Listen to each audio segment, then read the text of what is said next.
The gunshot echoed through the marble halls of the obsidian-crowned casino, silencing the roar of slot machines and the murmur of high-stakes poker tables. Adrian Varelli stood over the body of a man who had dared to touch what belonged to him, a waitress who didn't even know her life had already been claimed. Blood pooled across the pristine floor as security cameras went dark. This wasn't supposed to happen. She was supposed to remain invisible. But the moment Adrian noticed Leora Vale, her fate was sealed. If you're ready for a story of obsession, danger, and unexpected love, stay until the end. Hit that like button and comment your city below so I can see how far this story travels across the world. The obsidian-crowned casino never slept. 24 hours a day, 7 days a week, it pulsed with the rhythm of desperation and greed. Crystal chandeliers cast fractured light across gaming tables where fortunes changed hands with the flip of a card. The air hung thick with cigarette smoke, expensive perfume, and the metallic tang of too much money changing hands too quickly. Somewhere in the background, a jazz quartet played music nobody listened to, their melodies swallowed by the constant din of spinning roulette wheels and the artificial chime of slot machines paying out jackpots. This was Adrian Varelli's kingdom, and he ruled it from the shadows. Most people never saw him. They felt his presence instead, in the way security moved through the crowd with military precision, in the hushed conversations that died the moment certain men entered private rooms, in the unspoken understanding that the Obsidian Crown operated by rules that existed nowhere in any legal code. Adrian preferred it that way. Visibility was a weakness. The moment people could see you, they could study you, predict you, target you. Better to remain a ghost in his own empire, watching everything from the mezzanine level that overlooked the main casino floor. Tonight, like every night, he stood in the darkness of his private observation room, one hand wrapped around a glass of whiskey he never actually drank, his pale green eyes scanning the controlled chaos below. He noticed everything.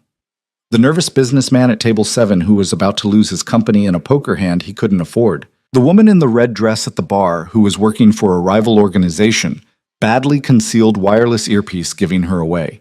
The dealer at table 12 whose hands moved just slightly too fast, skimming, stealing, stupid enough to think Adrian wouldn't notice. Problems. All of them.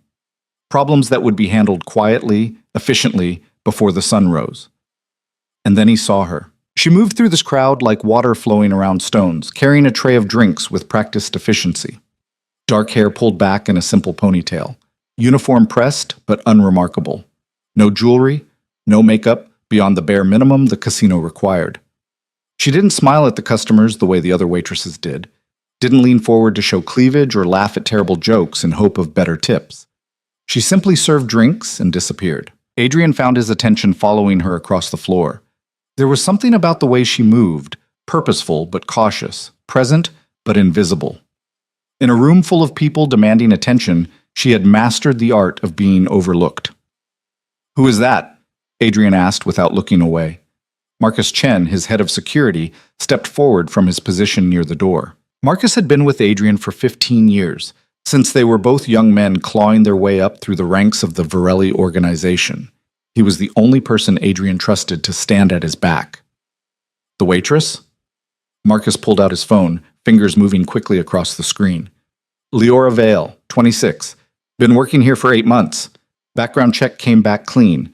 No criminal record, no concerning associations. Single mother, lives in the Riverside district. Works double shifts most weekends." "Single mother," Adrian repeated quietly. Something about that detail lodged itself in his mind. A woman working in his casino, in his world, trying to build something better for her child, trying to stay invisible, to stay safe. Smart girl. "Any issues with her?" Adrian asked. "None. She shows up on time, never calls in sick, keeps her head down. Guest complaints are 0. She's basically invisible." "Yes," Adrian murmured. "She is." Below, Leora delivered her tray of drinks to a table of drunk businessmen. One of them grabbed her wrist as she turned to leave, pulling her back. Adrian couldn't hear the conversation from his position, but he could read body language fluently. The man was propositioning her. She was politely declining. His grip tightened. Adrian's hand flexed around his glass. Marcus noticed immediately. "Want me to handle it?" "No." Adrian watched as Leora firmly extracted her wrist and walked away, her expression never changing. She handled it herself. But the businessman didn't let it go. As Leora crossed the floor toward the bar, the man said something to his companions, and they all laughed. One of them made a gesture. Another pulled out his phone. Adrian set down his glass with deliberate care. Run deeper background on those men. I want to know who they are, who they work for, and what they're doing in my casino. Understood. Adrian remained at the window for another hour, telling himself he was simply observing his casino's operations as he did every night. But his attention kept returning to the dark-haired waitress, who seemed determined to make herself disappear in plain sight. When her shift finally ended at 2 in the morning, he watched her change out of her uniform in the employee area visible through the security monitors in his office. She pulled on jeans and an old jacket, counted her tips with tired eyes, and slipped out the employee entrance into the parking lot. Adrian pulled up the external camera feed. The parking lot was well lit, secured, monitored. She would be safe walking to her car. She would be safe. He repeated that to himself as he finally left his observation post and headed down to the main floor. There were other matters requiring his attention. The dealer who'd been skimming would need to be dealt with. The woman in the red dress would need to be escorted out and sent back to whatever second-rate organization had hired her. The nervous businessman would need to be evaluated. Desperate men made unreliable partners. Adrian moved through these tasks with mechanical efficiency, his mind elsewhere. By the time he returned to his private office on the top floor of the building, dawn was breaking over the city. Marcus was waiting with the information he'd requested. The businessmen from Table 9? Marcus laid several files on Adrian's desk. James Kostoff, real estate developer. Legitimate on the surface, but we have intelligence suggesting he's laundering money for the Dimitri organization. The men with him are associates. The Dimitri organization. Eastern European outfit that had been trying to gain a foothold in Adrian's territory for the past year. Not a direct threat yet, but ambitious. Aggressive. Stupid. They're testing boundaries, Adrian said quietly. Coming into my casino, harassing my employees, seeing what they can get away with. Probably. Kostov has been making inquiries about purchasing property in the waterfront district. That's been Varelli territory for 30 years. Adrian pulled up the security footage from earlier, freezing it on the moment when Kostov grabbed Leora's wrist. On the high-resolution screen, he could see the fear flash across her face before she buried it beneath practiced professionalism. I want Kostov to understand he's not welcome here, Adrian said. Make it clear. No permanent damage, but memorable. Consider it done. Marcus turned to leave, then paused. Boss? About the waitress. You want me to assign additional security to the employee parking areas? Adrian's jaw tightened slightly. Why would that be necessary? No reason. Just seemed like you were concerned about her safety. For a long moment, Adrian said nothing. Then, increase security in all employee areas. It's a reasonable precaution given we have hostile organizations showing interest in our operations. Of course.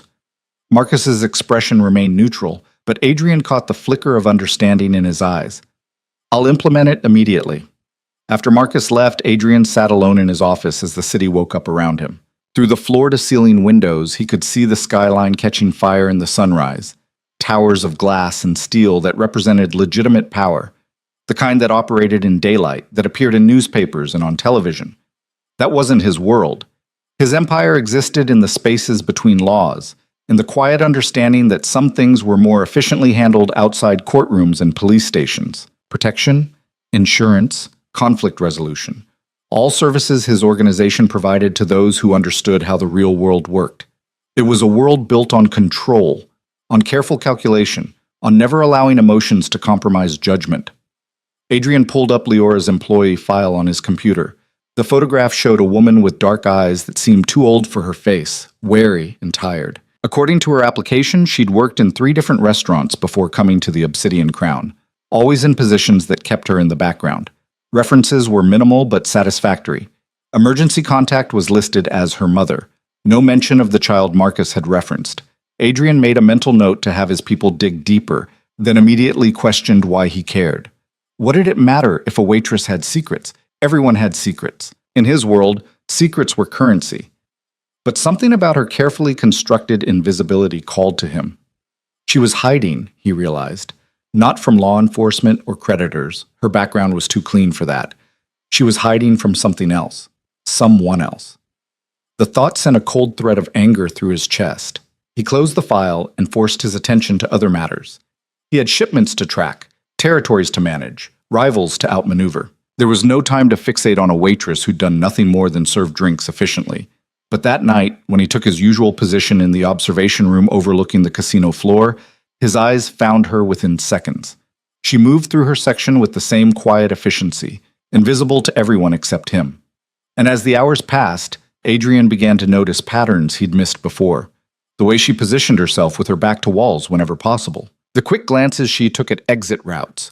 The careful distance she maintained from male customers, serving them professionally but never lingering, never engaging beyond what was absolutely necessary. These weren't the habits of someone merely trying to work efficiently. These were survival mechanisms. Table 14, Marcus said quietly from behind him. 3 men just sat down in her section. No record of them in our database, but they're carrying. I can see the outlines under their jackets. Adrian's attention sharpened. The 3 men Marcus indicated were dressed in expensive suits, but they wore them like costumes. Their eyes moved too much, scanning the room with the systematic attention of people cataloging threats and exits, not customers. What are they ordering? Adrian asked. Marcus spoke into his radio, listened to the response. Water. They're not here to gamble. They're here for information, or surveillance. Adrian watched as Leora approached their table, order pad ready. Pull their photos and run facial recognition. I want to know who they are in the next 5 minutes. As Leora took their order, one of the men said something that made her freeze for just a fraction of a second. The pause was so brief that anyone not specifically watching for it would have missed it. But Adrian was watching. He was always watching. She recovered quickly, nodded, and walked away. But her shoulders were tighter, her movements less fluid. Whatever the man had said, it had affected her. Adrian's hand curled into a fist against the railing. Get me audio from that table. Boss, if they're professionals, they'll be using counter-surveillance. I don't care. Get me audio. Marcus worked quickly, but the technical team came back with static. Whatever equipment the men were carrying was creating interference with the casino's listening devices. Definitely professionals. Facial recognition has a hit, Marcus announced, reading from his phone. Konstantin Volkov, enforcer for the Petrov organization. The other 2 are his men. Russians. They work out of Brighton Beach, but intelligence suggests they've been expanding west. The Petrov organization. Another Eastern European outfit, larger and more dangerous than the Dmitry group. If they were sending people into Adrian's casino, it wasn't to gamble. They're mapping my operation, Adrian said quietly. Studying my security, my staff, my patterns. Probably. Should we encourage them to leave? Adrian watched as Leora returned to the table with 3 glasses of water. The man who'd spoken to her before, Volkov, smiled at her in a way that made Adrian's blood go cold. It was the smile of a predator who'd just identified prey. Not yet, Adrian said. Let them think they're being subtle. But I want eyes on them at all times. Where they go, who they talk to, what they touch, everything. And the waitress? Adrian's jaw tightened. What about her? Volkov seems interested in her specifically. If they're gathering intelligence on your operation, they might have identified her as a potential weakness. She's not a weakness. She's a waitress. Boss, I said she's a waitress. Adrian's tone left no room for argument. Increase security presence on the floor. Make it obvious. I want them to know they're being watched. As Marcus moved to implement his orders, Adrian remained at the window, his eyes following Leora as she navigated her shift. She avoided table 14 for the rest of the night, assigning another server to handle their minimal orders. Smart. She'd recognized danger when she saw it. But danger in his casino couldn't be avoided simply by assigning someone else to serve drinks. If the Petrov organization had noticed her, there was a reason, and Adrian needed to know what it was. When Leora's shift ended, Adrian made a decision he knew was a mistake even as he implemented it. I want a security detail on her, he told Marcus. Discreet. She shouldn't know they're there. Boss, if we assign protection detail to a random waitress, people are going to notice. They're going to ask questions. Then we assign protection to all employees in customer-facing positions. Frame it as a general security upgrade in response to increased hostile presence. Marcus studied him for a long moment. This is about more than just organizational security. This is about protecting my assets. She works in my casino. That makes her my responsibility. Right. Marcus's tone suggested he didn't believe a word of it, but he was too professional to argue. I'll set it up. After Marcus left, Adrian stood alone in his observation room, watching Leora's empty section on the casino floor. The three Russians had left 20 minutes after her shift ended, their surveillance complete for the night. They would be back.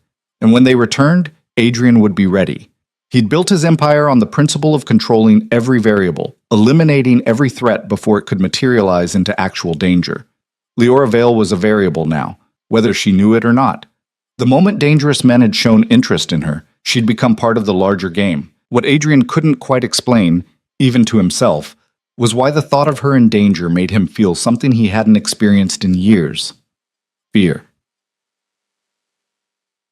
Over the next week, Adrian's attention remained divided in a way that was entirely foreign to him. Half his focus stayed on the expanding threat from Eastern European organizations. Intelligence suggested the Petrov and Dmitry groups were coordinating, which was unusual. Traditionally, they were rivals.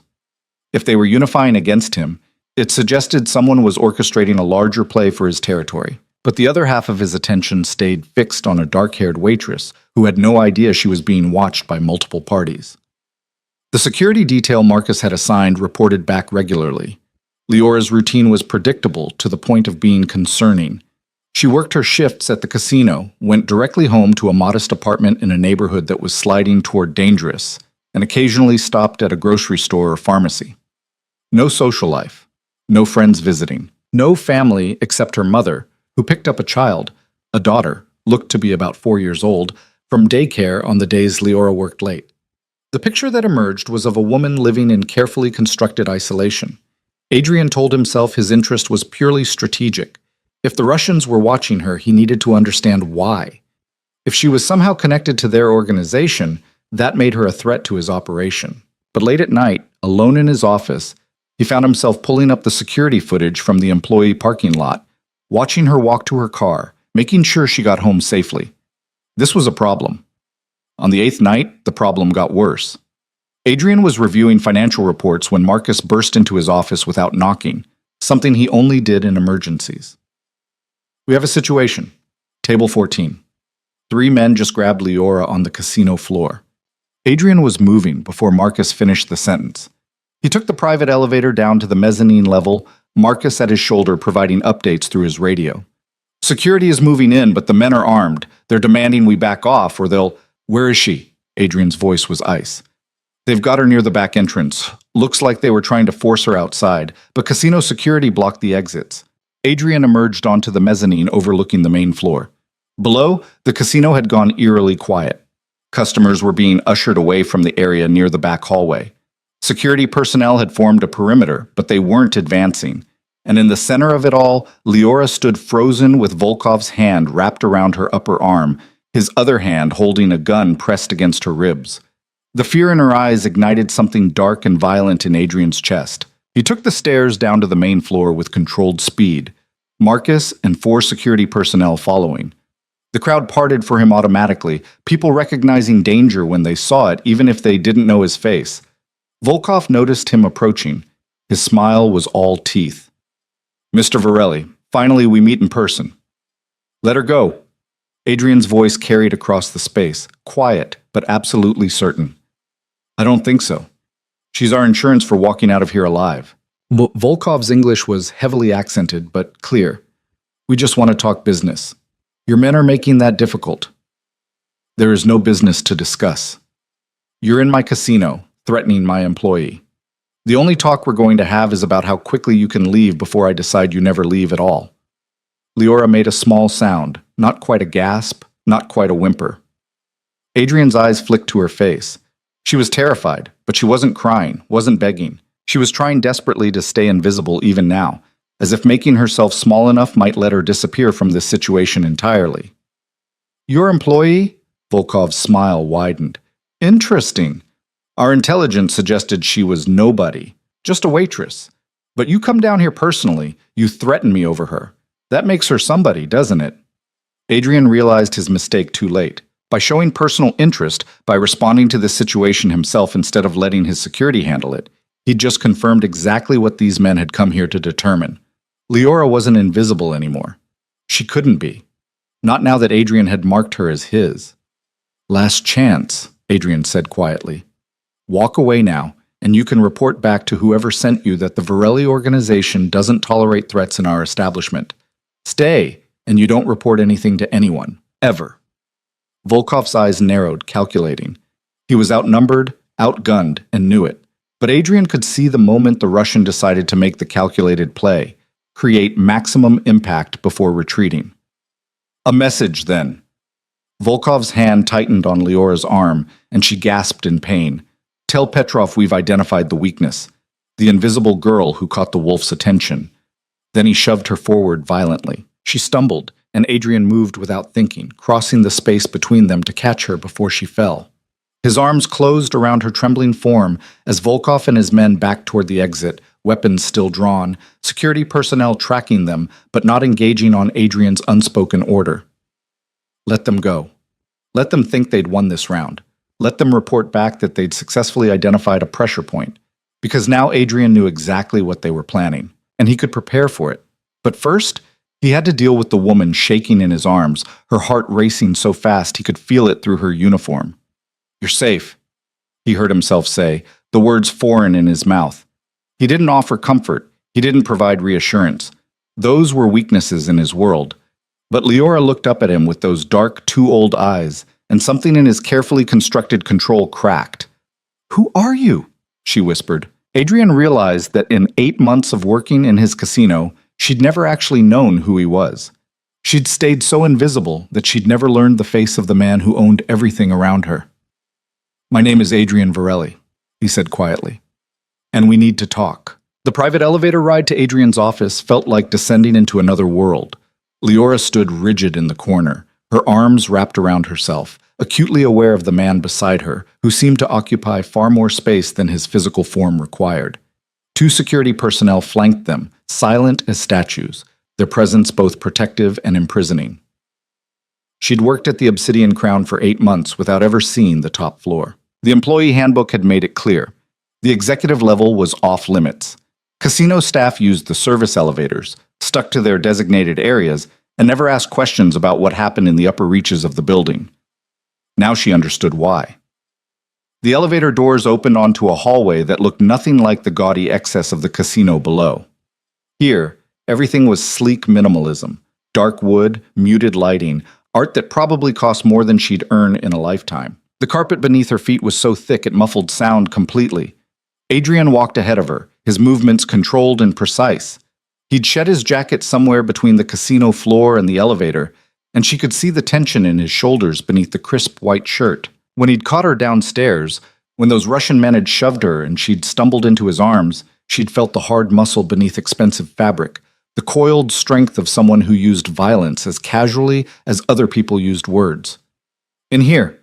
Adrian held open a door to what turned out to be an office that occupied at least a quarter of the entire floor. Floor-to-ceiling windows overlooked the city, now glittering with lights as night settled over the streets. A massive desk dominated one end of the room. The other end held leather furniture arranged around a fireplace that probably hadn't been used in years. Leora remained standing near the door, her mind racing through possibilities.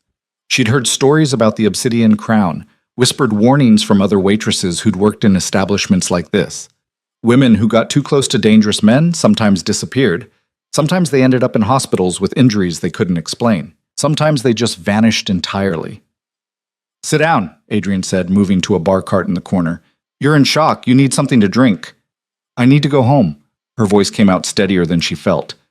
My mother is watching her, but I need to." "Your daughter is safe. I had my people check on her 20 minutes ago. Your mother picked her up from daycare at 5:30, and they're at your apartment watching cartoons." The words should have been reassuring. Instead, they sent ice through her veins. "You had people check on my daughter?" Adrian poured amber liquid into 2 glasses, his movements unhurried. "I had people verify that the Russians hadn't extended their interest beyond you. Your family is not in danger." "How do you know that? How do you—" She stopped, the full weight of the situation finally crashing down on her. "You've been watching me." He turned, holding out one of the glasses. When she didn't take it, he set it on the coffee table and settled into one of the leather chairs, his pale green eyes fixed on her with an intensity that made her want to run. "How much do you know about the man who grabbed you tonight?" "Nothing. I've never seen him before." His name is Konstantin Volkov. He works for a Russian criminal organization that's trying to establish operations in this city. For the past week, he and his associates have been conducting surveillance on my casino, my businesses, and my personnel. Leora forced herself to process this information through the haze of adrenaline still flooding her system. Why would they care about me? I'm nobody. I serve drinks and try not to get noticed. That's precisely why they cared about you, because I noticed you. The words hung in the air between them, heavy with implications she didn't want to examine. Leora shook her head slowly. I don't understand. You don't even know me. I know you work double shifts most weekends to support your daughter. I know you've held 4 different service jobs in the past 3 years, never staying anywhere longer than a year. I know you live in Riverside in an apartment building with inadequate security and broken exterior lighting. Adrian leaned forward slightly, his elbows resting on his knees. I know you're running from something, or someone. Her breath caught. You have no right to... I have every right. You work in my establishment, which makes your safety my responsibility. And when hostile organizations start showing interest in my employees, I need to know why. His voice remained calm, almost gentle, which somehow made it more threatening. So I'll ask you directly. Why are you hiding, Leora? She wanted to lie. She'd become an expert at constructing false narratives, at deflecting questions, at staying invisible. But something about the way Adrian looked at her suggested that lies would be both useless and dangerous. My ex-husband, she said finally, the words bitter in her mouth. His name is Derek Sutton. We divorced 2 years ago after he put me in the hospital for the 3rd time. Adrian's expression didn't change, but something shifted in the air around him. The temperature seemed to drop 10 degrees. Go on. The restraining order didn't mean anything to him. He'd show up at my work, at my apartment, anywhere I tried to build a life. When I'd press charges, his family's lawyers would get the case dismissed or buried. His father owns a chain of car dealerships throughout the state. They have money, connections, the kind of power that makes people like me invisible. She wrapped her arms tighter around herself. So I learned to actually become invisible. I move every year, work jobs where I blend into the background, keep my daughter away from schools where she could be tracked. It's not much of a life, but it's the only way I know to keep her safe. Where is he now? I don't know. I haven't seen him in 8 months since I moved here and started at the casino. I thought maybe he'd finally given up. Thought maybe I'd actually managed to disappear. She laughed, the sound hollow. I should have known better. Adrian was silent for a long moment, his fingers steepled beneath his chin. When he finally spoke, his voice carried a cold edge that made her shiver. Derek Sutton is not your problem anymore. You can't just... Yes, I can, and I will. He stood, moving to his desk with predatory grace. But right now, your ex-husband is the least of your concerns. The Russians who grabbed you tonight weren't working for him. They were using you to send me a message. Leora felt the room tilt slightly. What kind of message? That they've identified a weakness in my organization. Someone I would protect. Someone who matters to me. Adrian pulled up something on his computer, then turned the screen toward her. Security footage showed Volkov and his men at the casino table, the angle revealing the moment when one of them had said something that made her freeze. What did he say to you that night, when you took their water order? She closed her eyes, remembering. He said, "Such a pretty bird in a golden cage. I wonder if the wolf knows how valuable his little bird could be." The words had made no sense to her at the time, just another creepy comment from another dangerous man. I thought he was just being inappropriate. He was confirming their intelligence. They'd been watching me watching you. They needed to verify that you were someone I'd invested attention in, someone who could be used as leverage. Adrian's jaw tightened, almost imperceptibly. And when I came down to the casino floor personally, when I caught you, when I showed concern for your safety in front of witnesses, I confirmed everything they suspected. The full horror of the situation settled over her like a burial shroud. So because you noticed me, because you paid attention to someone you should have ignored, I'm now a target for your enemies.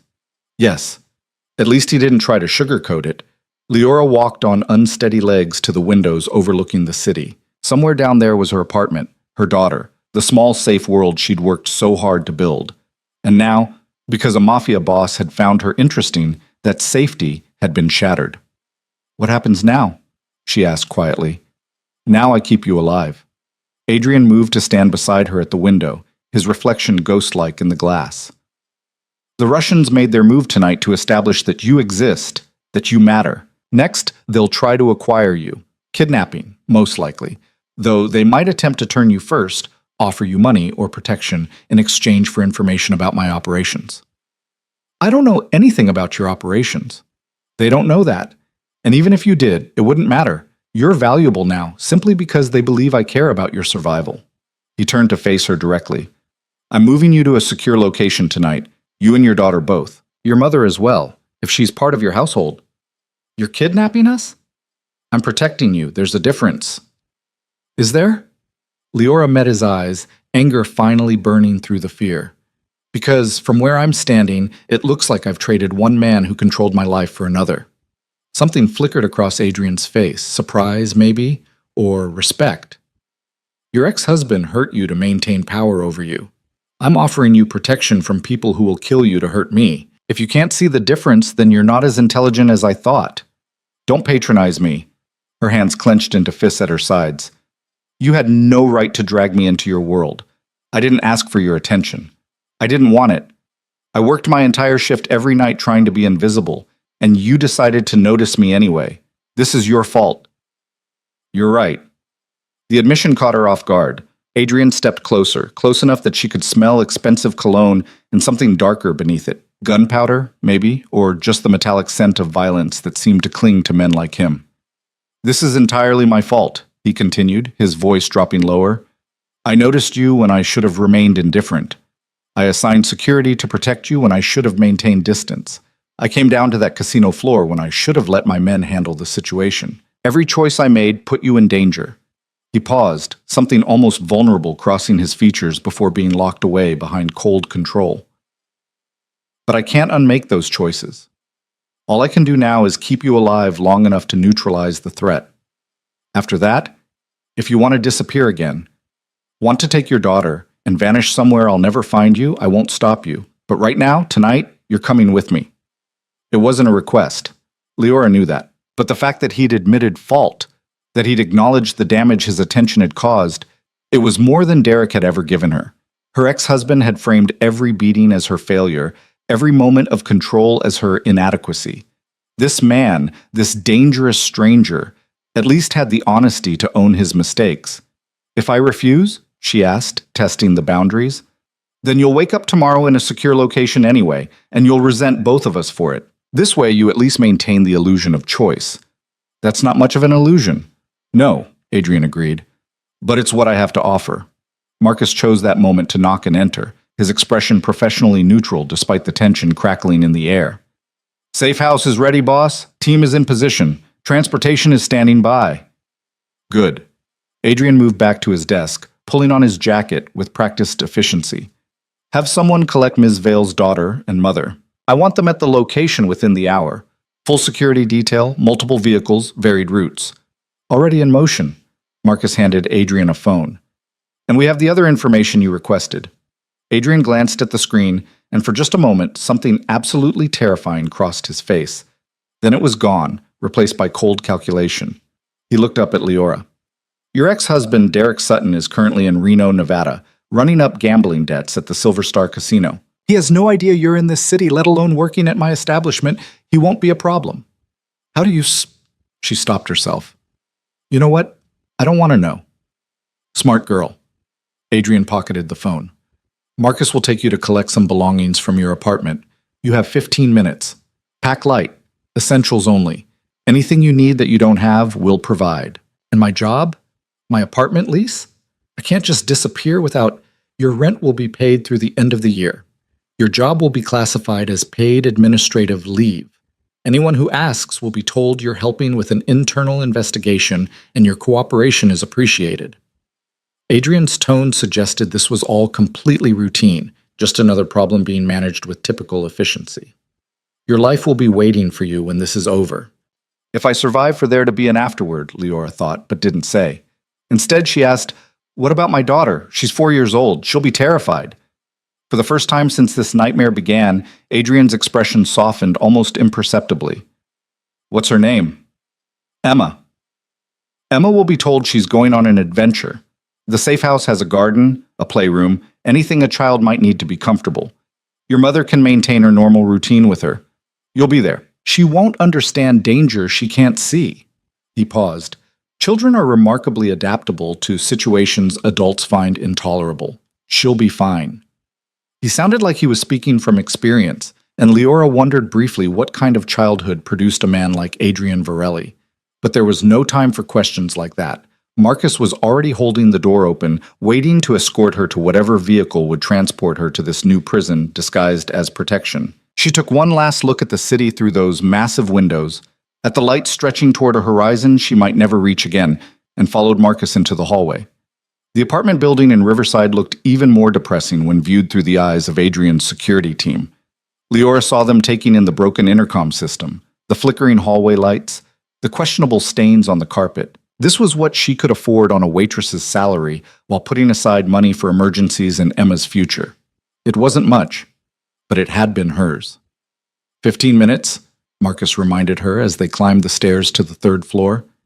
2 security personnel preceded them, sweeping the hallway with professional paranoia. Her apartment was exactly as she'd left it that morning, small, clean, sparse. She'd learned not to accumulate possessions that couldn't fit in a car if she needed to run. The furniture had come with the place. The dishes were secondhand. The only photographs were of Emma, carefully kept in albums that could be grabbed quickly. Leora moved through the space mechanically, packing a bag with clothes for herself and Emma, toiletries, the medications her mother needed for her blood pressure. She grabbed Emma's favorite stuffed rabbit, the worn thing that her daughter couldn't sleep without. A few books, changes of clothes. Everything that mattered fit in 2 bags. "Ma'am, we need to move." Marcus appeared in the doorway, his expression sympathetic but firm. She took one last look at the apartment, at this brief moment of stability she'd managed to carve out of chaos, and walked away from it. The safe house turned out to be a sprawling property in the hills outside the city, surrounded by walls that probably violated several zoning regulations and security that would make a military base jealous. The main house was modern and expensive, all glass and steel and architecture that screamed money. Guards patrolled the perimeter in pairs, their weapons visible and ready. Inside, the contradiction continued. Despite the fortress-like security outside, the interior had been designed for comfort. Warm colors, soft furniture, actual art on the walls instead of the cold minimalism of Adrian's office. Someone had gone to significant effort to make this cage feel less like imprisonment. "Mommy!"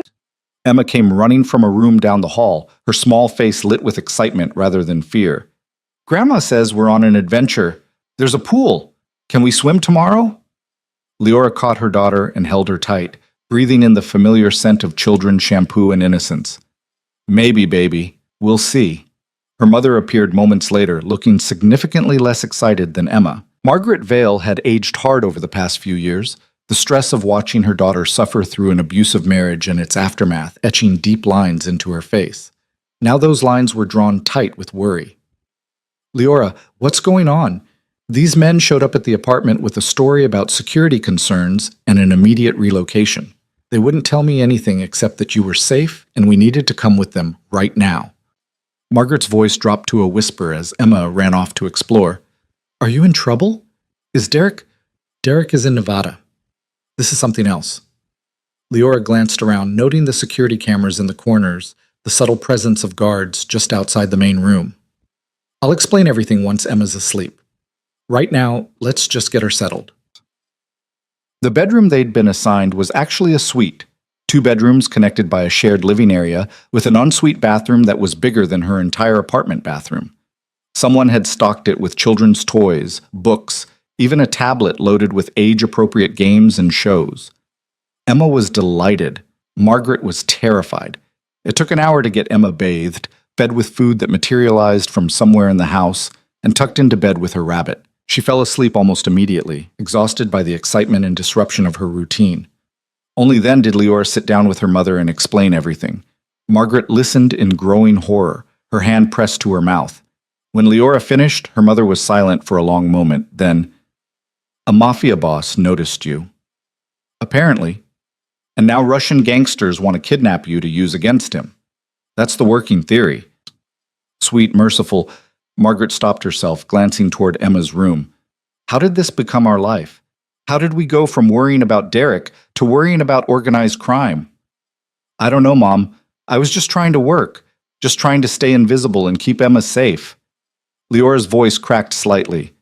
I thought I was doing everything right. Margaret reached across and took her daughter's hand. You were. You are. None of this is your fault. She paused, her grip tightening. But this man, this Adrian Varelli, can we trust him? Leora thought about those pale green eyes, the cold control barely containing something violent beneath. I don't know, but right now, I don't think we have a choice. As if summoned by the mention of his name, a knock sounded on the door. Marcus stood in the hallway, his expression apologetic. Sorry to disturb you, Ms. Vale, but Mr. Varelli would like to speak with you. I can stay with your mother and daughter if you're comfortable with that. She wasn't comfortable with any of this, but Leora nodded and followed him through the house to a study that looked like it had been designed for exactly this purpose: private conversations about dangerous things.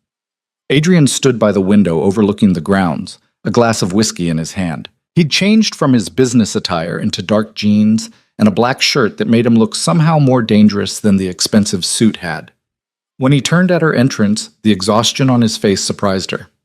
Is your daughter settled? He asked. She thinks this is an adventure. She's already planning what color swimsuit she wants us to buy her. Leora crossed her arms. My mother, on the other hand, is understandably terrified. She should be. Intelligent people fear what they don't understand. Adrian gestured to a chair. Sit. We need to discuss what happens next. You mean beyond hiding in your fortress while you conduct whatever war you're planning? Actually, yes. He settled into the chair across from her, elbows on his knees, the posture of someone preparing to deliver bad news. The Russians will know you're missing by tomorrow morning when you don't show up for your shift. They'll assume I've moved you somewhere secure, which is correct. What they'll do next depends on how desperate they are to establish leverage. Meaning they might settle for you being inaccessible and find another way to pressure my organization, or they might decide that acquiring you is worth significant resources and risk. His jaw tightened. The fact that they moved so openly tonight, in my casino with my security present, suggests they're not concerned about subtlety. That makes them either very confident or very stupid.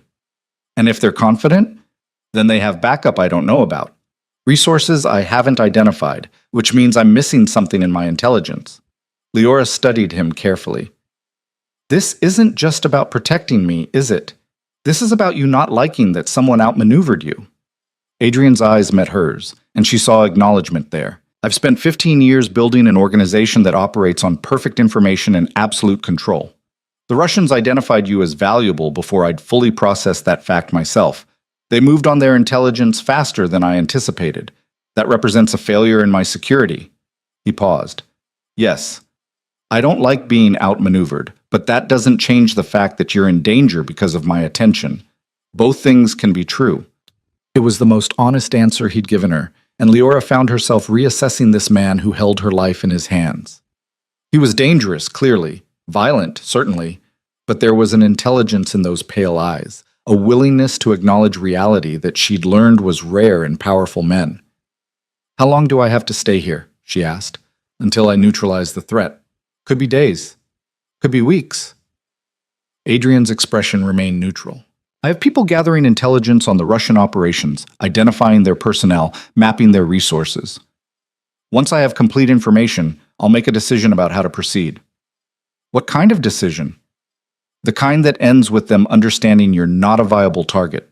His voice went cold. The specifics aren't something you need to concern yourself with. Because I'm just the helpless waitress who needs protecting? Because you're a mother who should be focused on keeping her daughter's life as normal as possible under abnormal circumstances, not worrying about the violence required to keep you both alive. He wasn't wrong, but the dismissal still stung. Leora stood, suddenly exhausted. Is there anything else? Yes. Adrian stood as well. If you need anything at all, you tell Marcus or any of the security personnel. Food, clothes, books, whatever will make this bearable. This situation isn't your fault, and I won't have you suffering more than necessary because of my mistakes. There it was again, that acknowledgement of responsibility. Derek had never once admitted fault for anything. Every injury had been her provocation, Every controlling behavior had been her inadequacy. This man, this stranger, at least owned what he'd done. "Thank you," she said quietly. "For what it's worth very little if you end up dead." Adrian moved toward the door, then paused. "Your daughter, Emma. She'll be safe here, I promise you that." "You can't promise that. You said yourself you're missing information, that the Russians might have resources you don't know about." "I can, and I do promise it." His voice carried absolute certainty.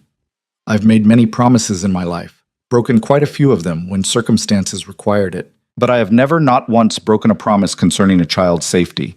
Whatever else happens, Emma will not be harmed. You have my word." Before Leora could respond, he was gone, leaving her alone in the study with questions she couldn't answer and a growing sense that she'd somehow stepped into a story that had already been written, that all she could do now was play her part and hope she survived to the final page. 3 days passed in the safe house like living in a gilded suspension between worlds. Emma adapted with the resilience of childhood, spending her mornings in the garden chasing butterflies and her afternoons in the playroom that had been stocked with more toys than Leora could have afforded in a year.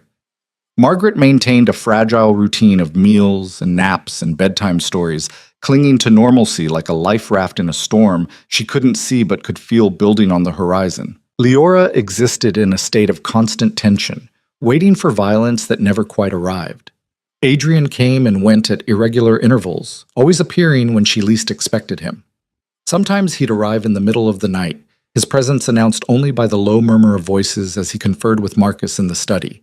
Other times he'd show up during Emma's afternoon play sessions, standing at the window watching the child with an expression Leora couldn't quite decipher. On the fourth morning, everything changed. Leora woke to raised voices somewhere in the house. She pulled on a robe and stepped into the hallway, following the sound to the study where Adrian stood with Marcus and 3 other men she didn't recognize. Maps covered the desk. Photographs were spread across every surface. The air tasted like anger and cigarette smoke. "Confirmed 3 staging locations," one of the men was saying, his accent marking him as local muscle rather than Adrian's usual polished personnel. "Petrov's people have been moving weapons into the warehouse district for the past 48 hours. Our contact says they're planning something big." "Define big." Adrian's voice was ice. "Full assault. They're not just mapping your territory anymore, boss. They're preparing to take it." Marcus pulled up something on a tablet, turning it so Adrian could see. "Intelligence suggests they've formed an alliance with the Dmitri organization. Combined resources, coordinated strategy. They're coming at us from 3 different directions simultaneously. And they believe we'll be too distracted protecting our asset to mount an effective defense." Adrian's jaw tightened almost imperceptibly. They're using her as a diversion. Leora's breath caught. They were talking about her. She was the asset, the distraction, the weakness they'd identified and were now exploiting. Adrian's eyes flicked to the doorway where she stood, and everyone in the room went silent. "Gentlemen, give us a moment."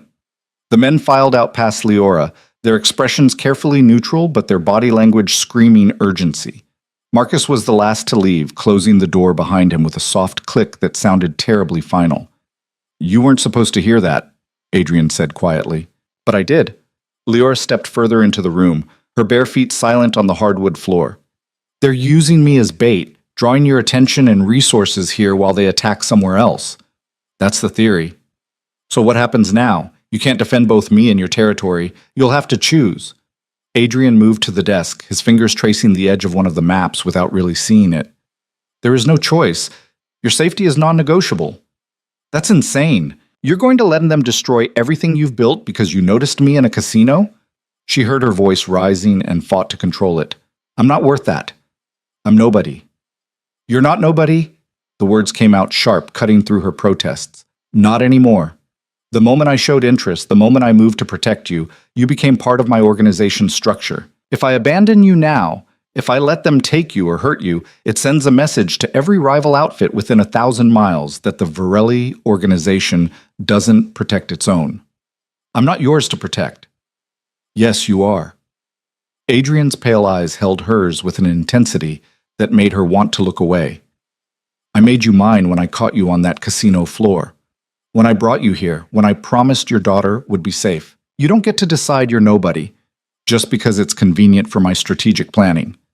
The possessiveness in his tone should have terrified her, should have triggered every warning instinct that Derek had spent years burning into her psyche. But there was something different in the way Adrian claimed ownership, not as property to be controlled, but as responsibility to be honored. "Then what's your plan?" she asked. "Because standing here arguing about my value isn't going to stop whatever they're planning." A ghost of a smile crossed Adrian's face.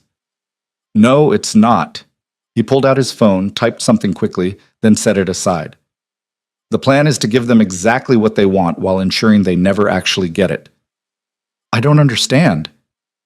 "They expect me to keep you here, protected, while I divide my forces trying to defend against their coordinated attack. So instead, I'm going to move you somewhere they'll never think to look, with minimal security that won't draw attention. Then I'm going to hit them with everything I have before they're ready to move." Leora processed this, her mind working through the implications. "You're setting a trap." "I'm ending a war before it starts. There's a difference." Adrian moved closer, and she could see the exhaustion etched into his features. "I need you to trust me. Can you do that?" It was an impossible question. Trust required time, history, proof of character. She'd known this man for less than a week. Everything about him screamed danger, and yet he'd kept every promise he'd made, had shown more consideration for her daughter's well-being than Emma's own father ever had. "I don't have much choice, do I?" "No," Adrian admitted, "but I'm asking anyway." Before she could respond, Emma's voice called from down the hallway. "Mommy, I'm hungry." The domestic intrusion shattered the tension. Adrian stepped back, his expression shifting into something more controlled. "Feed your daughter. Pack light again. We move in 2 hours." He was gone before she could ask where they were moving to, leaving her alone in a room full of maps marking territories she didn't understand and photographs of men whose faces promised violence. The next 2 hours passed in controlled chaos. Margaret peppered Leora with questions she couldn't answer while trying to keep Emma entertained and unaware. Marcus appeared with new instructions. They were being split up. Margaret and Emma would stay at the safe house with increased security. Leora would be moved to a secondary location. Absolutely not. Leora stood in the foyer with her arms crossed, facing down both Marcus and Adrian, who'd returned to oversee the relocation. "I'm not leaving my daughter." "You're the target, not her." Adrian's voice remained maddeningly calm. "Separating you reduces the risk to Emma by half. Or it doubles it because I won't be there to protect her." "You can't protect her from the kind of threat we're facing. What you can do is draw that threat away from her by being somewhere else entirely." Adrian moved closer, lowering his voice so Emma couldn't hear from where she played in the next room. "I have 20 armed guards on this property. Your mother is a licensed concealed carry permit holder, and I've been informed she's an excellent shot. Emma will be safer here without you than she would be anywhere with you. Do you understand?" She hated that he was right. Hated that her presence made her daughter more vulnerable instead of more protected, but the logic was undeniable. "I want to talk to her first," Leora said finally. "Explain why I'm leaving. Make it quick." Emma took the news with the adaptability of a 4-year-old who'd been through too many sudden changes already. "You're going on a grown-up adventure?" "Something like that, baby." Leora held her daughter tight, breathing in the scent of her shampoo, memorizing the weight of her small body. "Grandma's going to stay with you, and there are nice people here who will keep you both safe. I'll be back as soon as I can. Will you bring me a present?" Despite everything, Leora smiled. "The best present I can find." "Okay." Emma squirmed free and ran back to her toys, the goodbye already forgotten in the way that only children could manage. Margaret was harder. Her mother pulled her aside in the hallway, her grip fierce on Leora's arms. "You come back to us.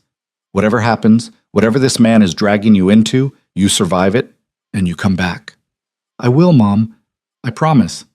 "Don't make promises you can't keep." Margaret's eyes were wet, but her voice was steel. "Just fight. Fight like you fought to get away from Derek. Fight like you fought to build a life for that little girl. You're stronger than you think you are." The words settled into Leora's chest like armor. The vehicle Adrian chose for their relocation was deliberately unremarkable, a 10-year-old sedan that could disappear in traffic. No security detail followed them. No armed guards. Just Adrian driving and Leora in the passenger seat as they wound through city streets she half recognized. "Where are we going?" she asked as the safe house disappeared behind them. "Someplace I own that doesn't appear in any official records. Someplace the Russians won't think to look, because it doesn't fit the pattern of how I operate. Adrian navigated through an intersection, his attention split between the road and the mirrors. I bought it 5 years ago as a failsafe. Never used it. Most of my own organization doesn't know it exists. So if something happens to you, no one will know where to find me. If something happens to me, Marcus has instructions to extract you and your family within the hour. You'll be on a plane to a city of your choosing with new identities and enough money to start over. He glanced at her briefly. I don't make contingency plans halfway. They drove in silence for another 20 minutes, leaving the city proper and heading into an older neighborhood that had seen better decades. The house Adrian finally pulled up to was small, nondescript, the kind of place that disappeared from memory the moment you looked away from it. Perfect camouflage. Inside, the contradiction continued. The exterior suggested neglect, but the interior was well maintained, clean, stocked with supplies that suggested someone checked on it regularly. 2 bedrooms, 1 bathroom, a kitchen that was functional if not fancy. The windows had been reinforced with something that looked like ordinary glass but felt heavier. Security measures hidden beneath a facade of normalcy. There's food in the freezer, clean water, everything you need for at least 2 weeks. Adrian moved through the space with practiced efficiency, checking locks and sightlines. The walls are reinforced. The doors are steel core. If someone tries to break in, you'll have time to get to the safe room. Safe room? He showed her a panel in the bedroom closet that opened to reveal a space about 6 feet square, equipped with a phone, water, emergency supplies. It locks from the inside. Once you're in, nothing short of explosives will get the door open.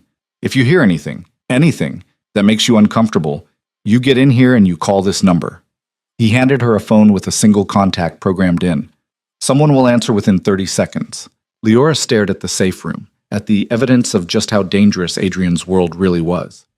Have you ever had to use something like this? Twice. Both times it saved my life. He closed the panel, his expression unreadable. I'm not going to let anything happen to you, Leora. But if I'm wrong, if they somehow find this place, you need to know how to protect yourself. I don't know how to shoot a gun. I'm not giving you a gun. You'd be as likely to shoot yourself as an intruder. Adrian moved back to the living room and she followed.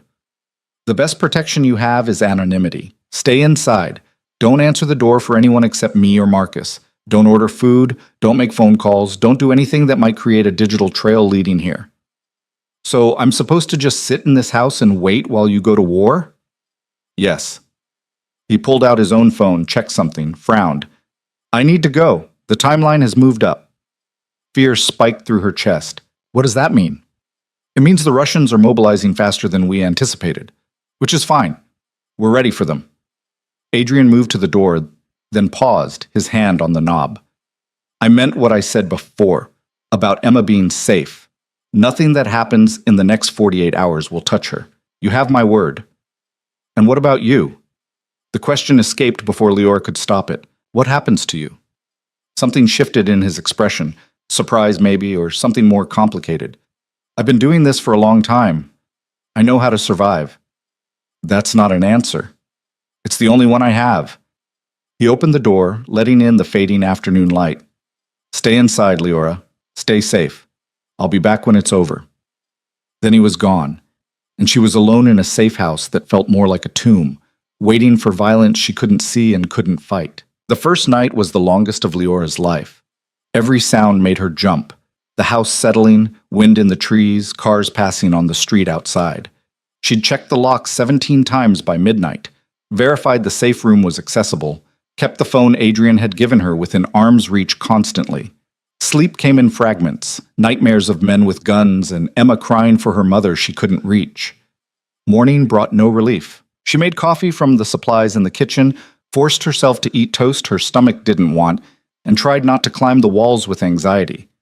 The house had no television, no internet. Adrian had been serious about leaving no digital trail. The only connection to the outside world was the phone with its single program number, and she couldn't bring herself to use it. What would she say? Are you alive? Are we winning? Is my daughter still safe? Hours crawled past. Leora found herself pacing the small house, counting steps, counting heartbeats, counting seconds until this nightmare would end one way or another. The sun was setting on the second day when she heard a car pull up outside. Her heart slammed into her throat. Adrian had said he'd be back when it was over, but he hadn't said how long that would take. 48 hours had been his estimate. It had been barely 36. Leora grabbed the phone and moved toward the bedroom, toward the safe room, her hands shaking so badly she almost dropped the device. Through the window, she could see a dark sedan idling at the curb. The driver's door opened. Adrian emerged, and relief flooded through her so intensely her knees nearly buckled. But something was wrong. The way he moved, slower than usual, careful, like every step cost him. She watched him lean against the car for a moment before straightening and walking toward the house. Leora abandoned her retreat to the safe room and met him at the front door. Blood. There was blood on his shirt, his jacket, a cut above his eyebrow that had stopped bleeding but hadn't been cleaned. His knuckles were raw and split. "You're hurt," she said, stepping back to let him inside. "I'm fine." Adrian moved past her into the living room, lowering himself onto the couch with controlled movements that suggested pain he was trying to hide. "It's over. The Russians won't be a problem anymore." "What happened?" "We hit their staging location simultaneously, dismantled their operations, seized their weapons, sent their leadership back to Brighton Beach with a message about respecting established territory." His voice was flat, empty of emotion. "Some of them fought. Most surrendered when they realized how badly they'd miscalculated our response." Leora knelt in front of him, her hands hovering over the blood on his shirt, not quite touching. "You need a hospital." "I need a shower and some sleep. The blood isn't all mine." He met her eyes, and she saw exhaustion there, and something darker. "I kept my promise. Your daughter is safe. The threat is neutralized. You can go home." Home. The apartment in Riverside that felt like it belonged to someone else's life now. The casino job she'd lost the moment Adrian had noticed her. The careful invisibility she'd cultivated that had been shattered beyond repair. "I don't think I have a home to go back to," she said quietly. Adrian's expression softened slightly. "Your apartment is still there. Your job is still available. Your mother and Emma are waiting at the safe house for you to come back. Nothing has to change." "Everything has already changed." Leora stood, wrapping her arms around herself. "I can't go back to serving drinks and pretending I don't know what happens in the shadows. I can't pretend I don't know you." "Then what do you want?" It was a dangerous question, one that opened doors she wasn't sure she was ready to walk through. But Adrian was sitting on the couch, bleeding from a war he'd fought to keep her safe, and something in her chest had shifted during the 36 hours she'd spent alone in this house, realizing she might never see him again. "I want to understand," she said finally, "why you noticed me, why you protected me, why you risked everything for someone you don't even know." Adrian was silent for a long moment, his pale green eyes studying her with an intensity that made her breath catch. Then, "Because you were invisible in a room full of people demanding attention, and I recognize that survival mechanism. Because you were strong enough to escape an abusive marriage and build a life for your daughter despite having nothing. Because when I looked at you, I saw someone worth protecting in a world where very few things are." He paused, something vulnerable flickering across his features. "And because the moment I realized you were in danger, I discovered I couldn't breathe properly until I knew you were safe. I've never had that reaction to anyone before. It terrified me." The honesty in his words hit her like a physical force. This wasn't the controlled mafia boss speaking. This was a man admitting to weakness, to caring about something more than power and control. Leora crossed the space between them, her hands settling on his shoulders carefully, aware of injuries she couldn't see.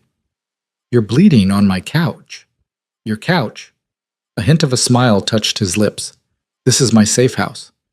"You gave me the key. That makes it mine for the duration." She pressed slightly, testing. "Come on, let me clean these cuts before they get infected. Consider it payment for keeping Emma safe." Adrian allowed himself to be led to the bathroom, and Leora tried not to think about the intimacy of helping him out of his ruined jacket and blood-stained shirt. Tried not to notice the scars that marked his torso, evidence of a violent life lived in shadows.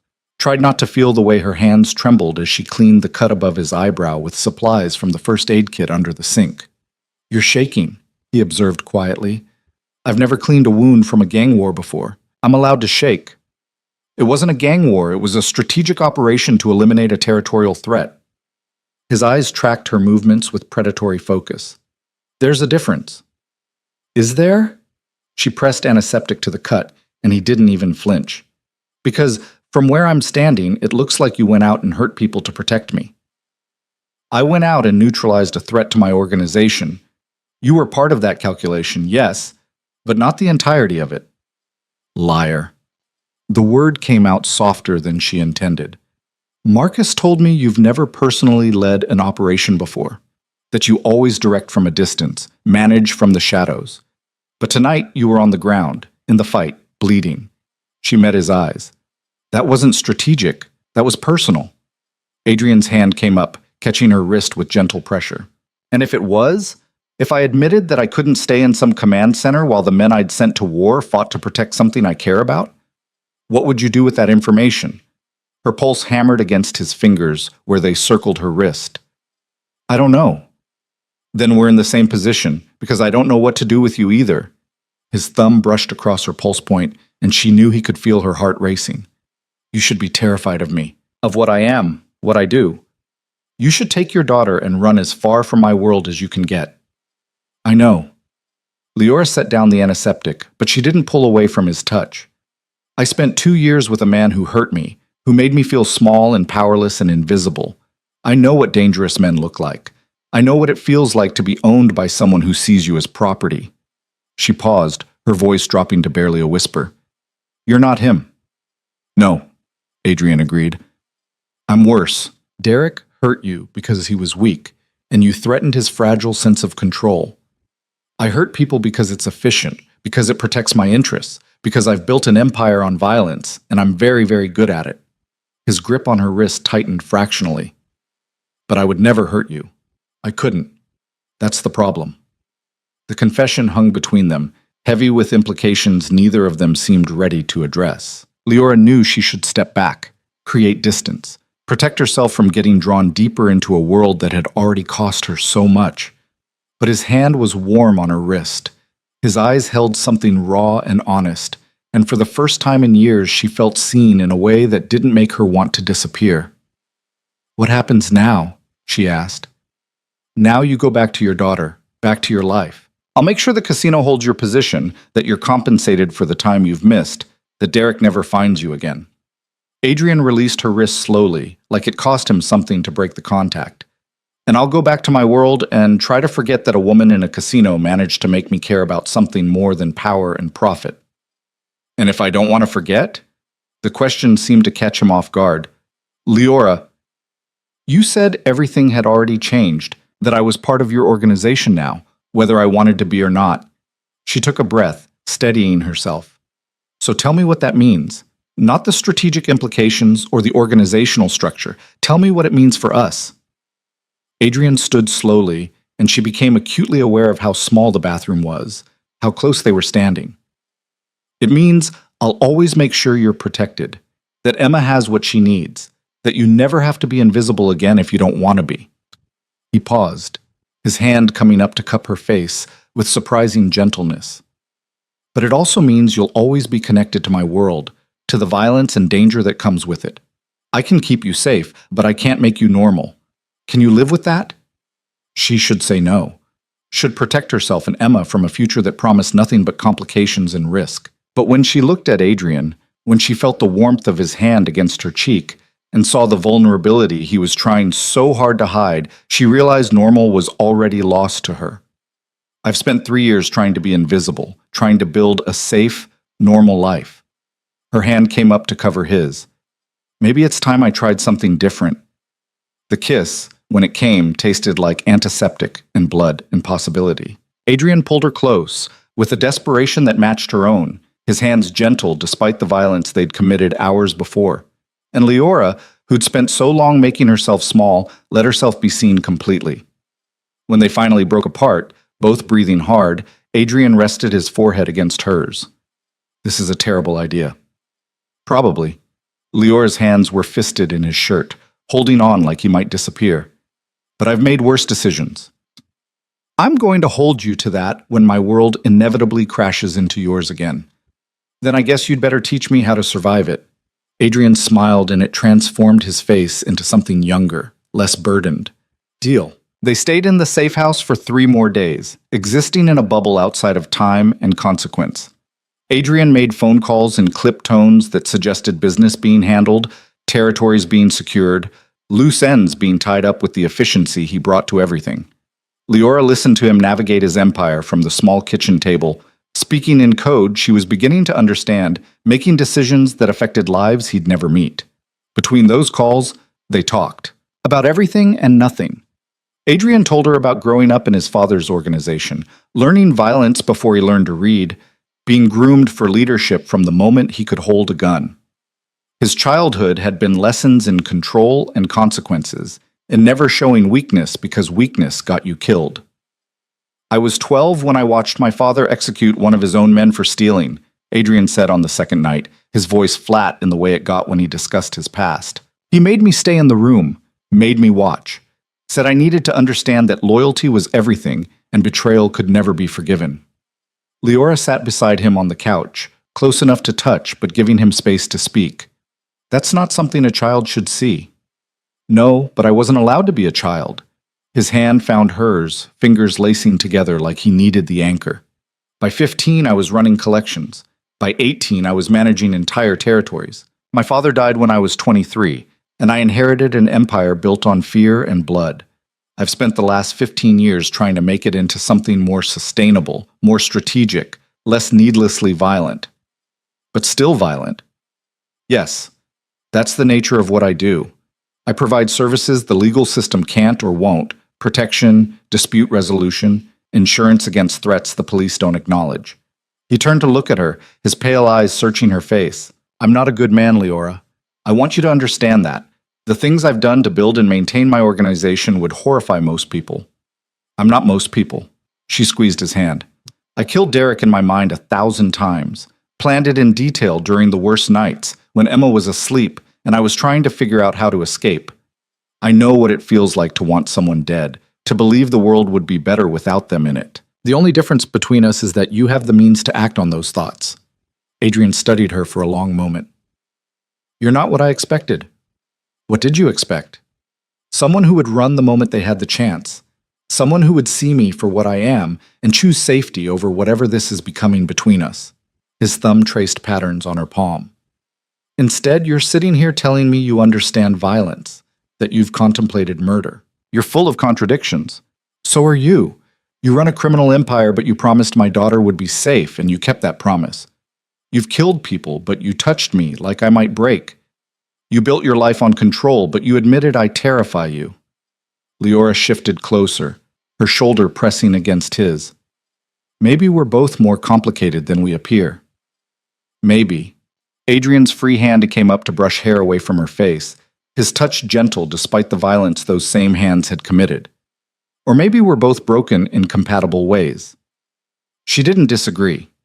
Instead, she told him about Derek, about the slow erosion of self that came with years of abuse, about learning to make herself so small that maybe he wouldn't notice her long enough for her to escape. She told him about the night she'd finally run, 8 months pregnant and bleeding from where he'd shoved her into a door frame, knowing that if she stayed, she'd end up dead or watching her child grow up thinking violence was love. I left with nothing, she said quietly. Stayed in a women's shelter until Emma was born, then worked 3 jobs while my mother watched the baby so I could save enough for an apartment. I was terrified every single day that he'd find us, that his family's money and connections would track us down and drag us back. Her voice cracked slightly.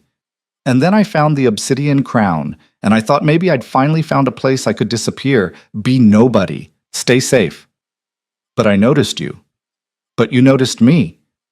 She looked at him, at this dangerous man who'd crashed into her carefully constructed invisibility and changed everything. I should hate you for that, for making me visible when I'd worked so hard to disappear. But I can't, because for the first time in years, being seen doesn't feel like a threat.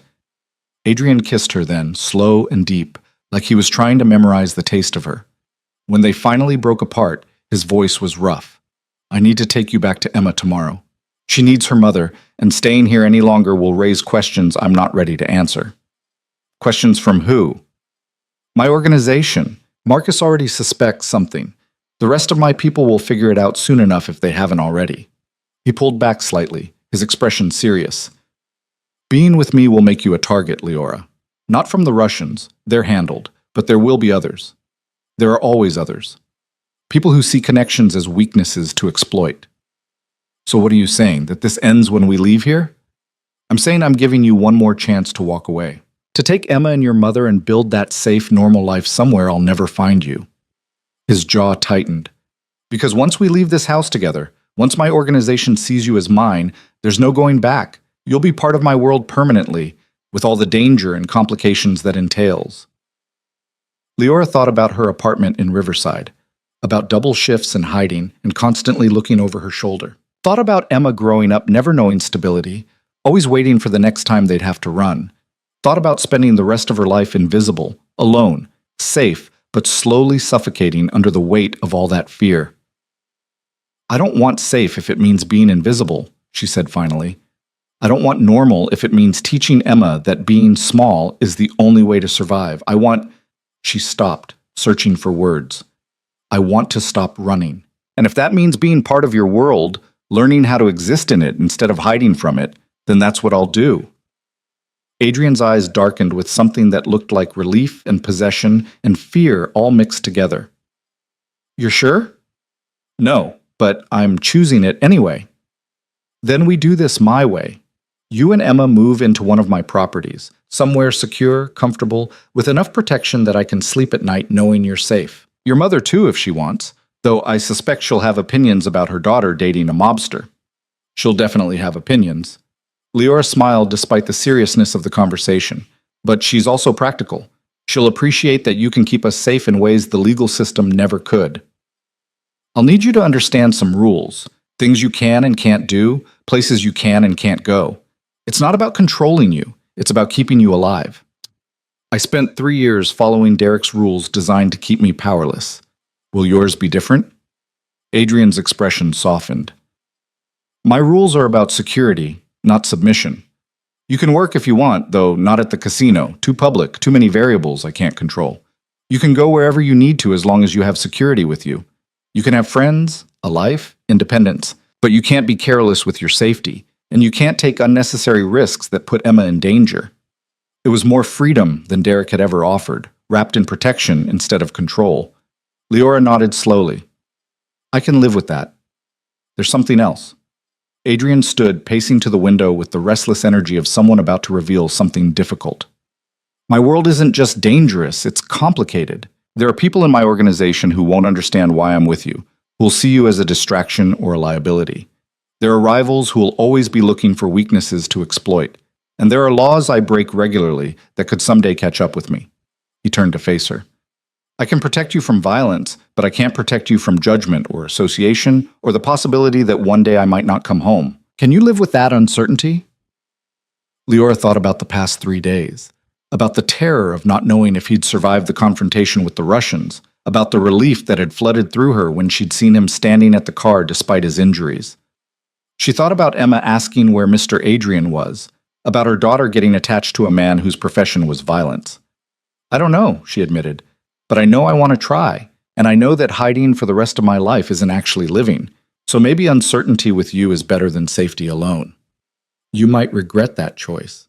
Probably, but it'll be my choice to regret. She stood, crossing to where he stood silhouetted against the window. You said I'm full of contradictions. Well, here's another one. I'm terrified of your world, but I'm more terrified of going back to being invisible. I want safety, but I also want to be seen. I should run, but I'm choosing to stay. Her hand settled on his chest, feeling his heartbeat through the thin fabric of his shirt. Stop giving me opportunities to leave and just accept that I'm making a terrible decision, and I'm doing it with full awareness of how terrible it is. Adrian's arms came around her, pulling her close. When this inevitably goes wrong, when my world crashes into yours in ways we can't anticipate, I'm going to remind you that I gave you multiple chances to escape. And I'll remind you that I chose this. Chose you. Chose to stop hiding. She looked up at him, at this man who'd somehow become essential in the span of a week.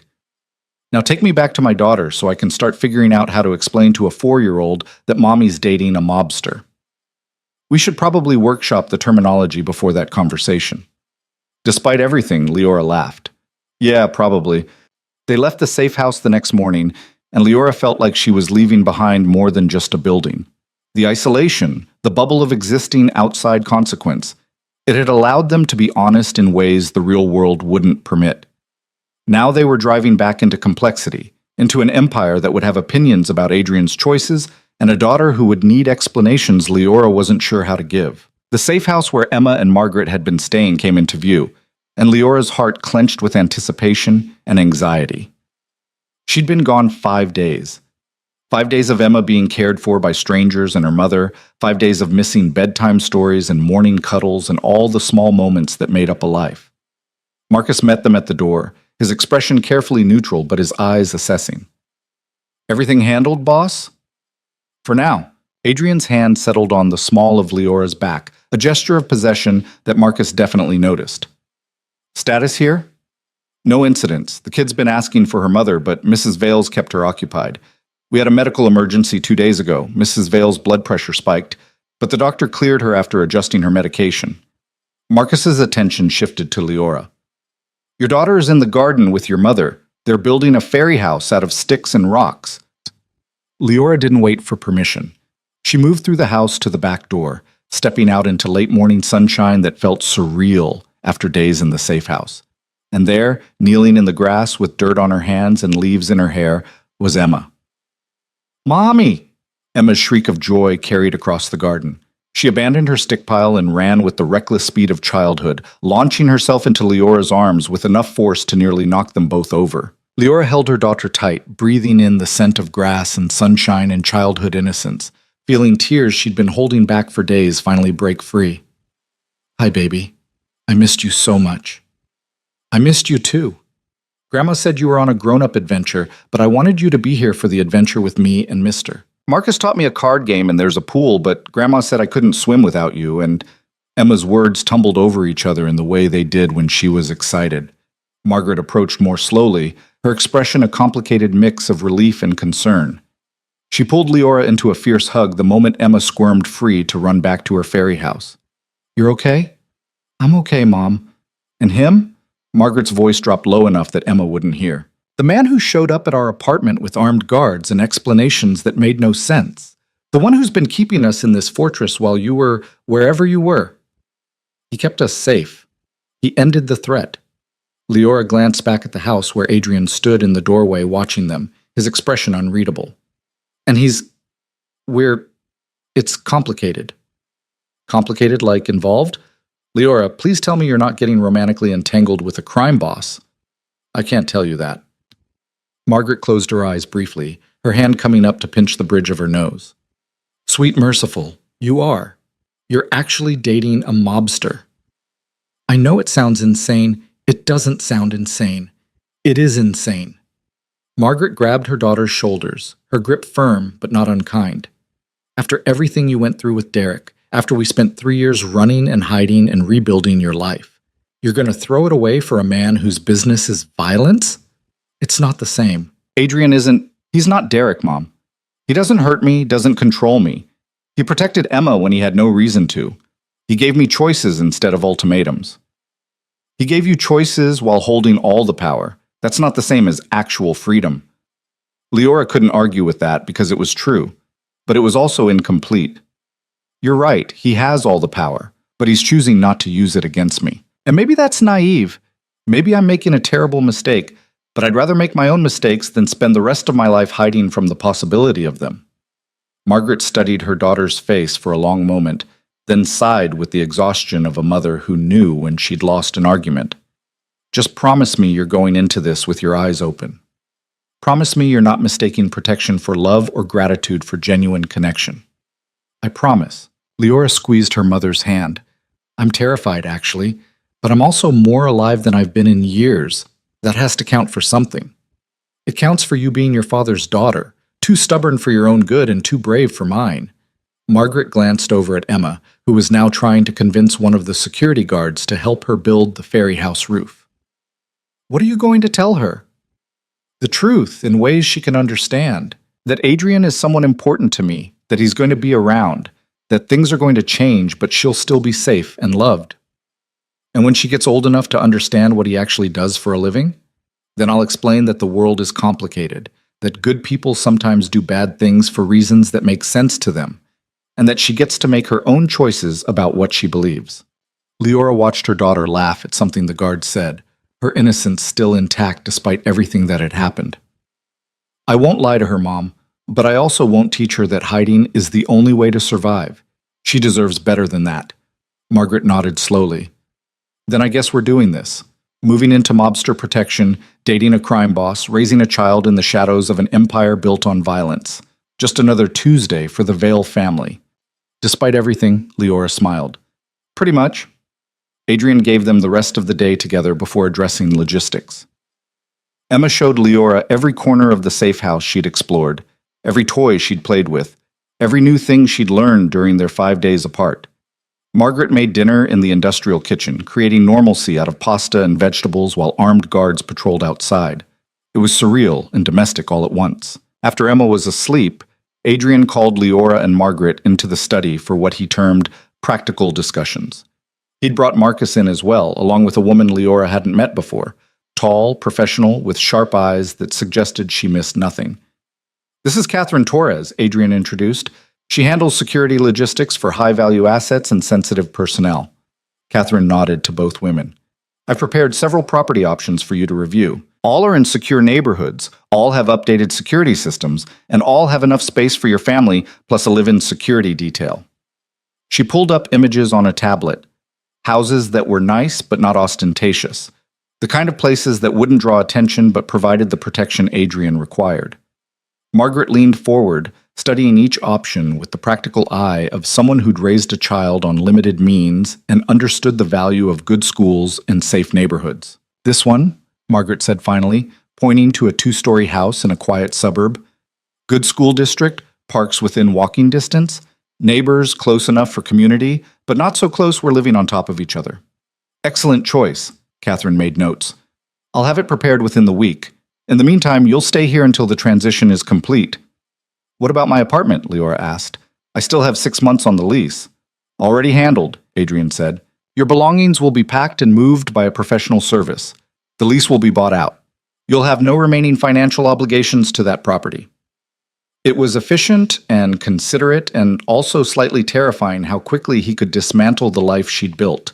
Leora forced herself to remember that he was doing this to help, not control. And my job? That's your decision. If you want to work, I can arrange positions that don't compromise security. If you'd rather focus on Emma, that's also acceptable. You'll have financial support either way. Margaret's expression suggested she had opinions about that arrangement, but she kept them to herself. Instead, she asked, "And what's the cover story?" When people ask Emma about why we moved, why there are men with guns watching our house, what do we tell them? You tell them the truth, that you've entered into a relationship with someone who requires security due to business concerns, and that security extends to family. Adrian's tone was matter of fact. People will make assumptions, let them. The important thing is Emma's safety and your comfort. One more question.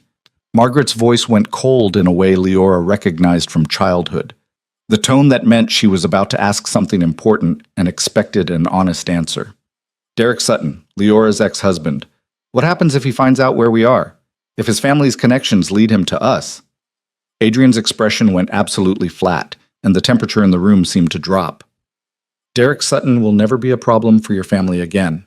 I've made certain of that. Made certain how? In ways that don't require your knowledge or concern. His pale eyes held Margaret's without flinching. But if you need reassurance, he's currently in a hospital in Reno being treated for injuries sustained in a casino dispute. When he's released, he'll be relocating to the East Coast where his father has business interests that require his attention. He has been strongly encouraged to forget your family exists. Leora's breath caught. You had him beaten? I had him reminded that there are consequences for hurting women and terrorizing children. The specifics were left to the discretion of people I trust to make such messages clear without being lethal. Adrian's voice remained calm, like they were discussing the weather. He won't bother you again. Margaret stared at him for a long moment, and Leora couldn't read her mother's expression. Finally, Margaret said quietly, Thank you. You don't need to thank me for protecting what's mine. The possessiveness in the word should have bothered Leora, should have triggered warnings about men who claimed ownership. But the way Adrian looked at her when he said it, like she was precious, like she mattered, like her safety was worth violence, felt different from Derek's ownership, Derek had claimed her to diminish her. Adrian claimed her to protect her. Maybe that was a distinction without a difference. Or maybe it was everything. Catherine left them with folders containing property details and security protocols. Marcus departed with a meaningful look at Adrian that suggested they'd be having a private conversation later.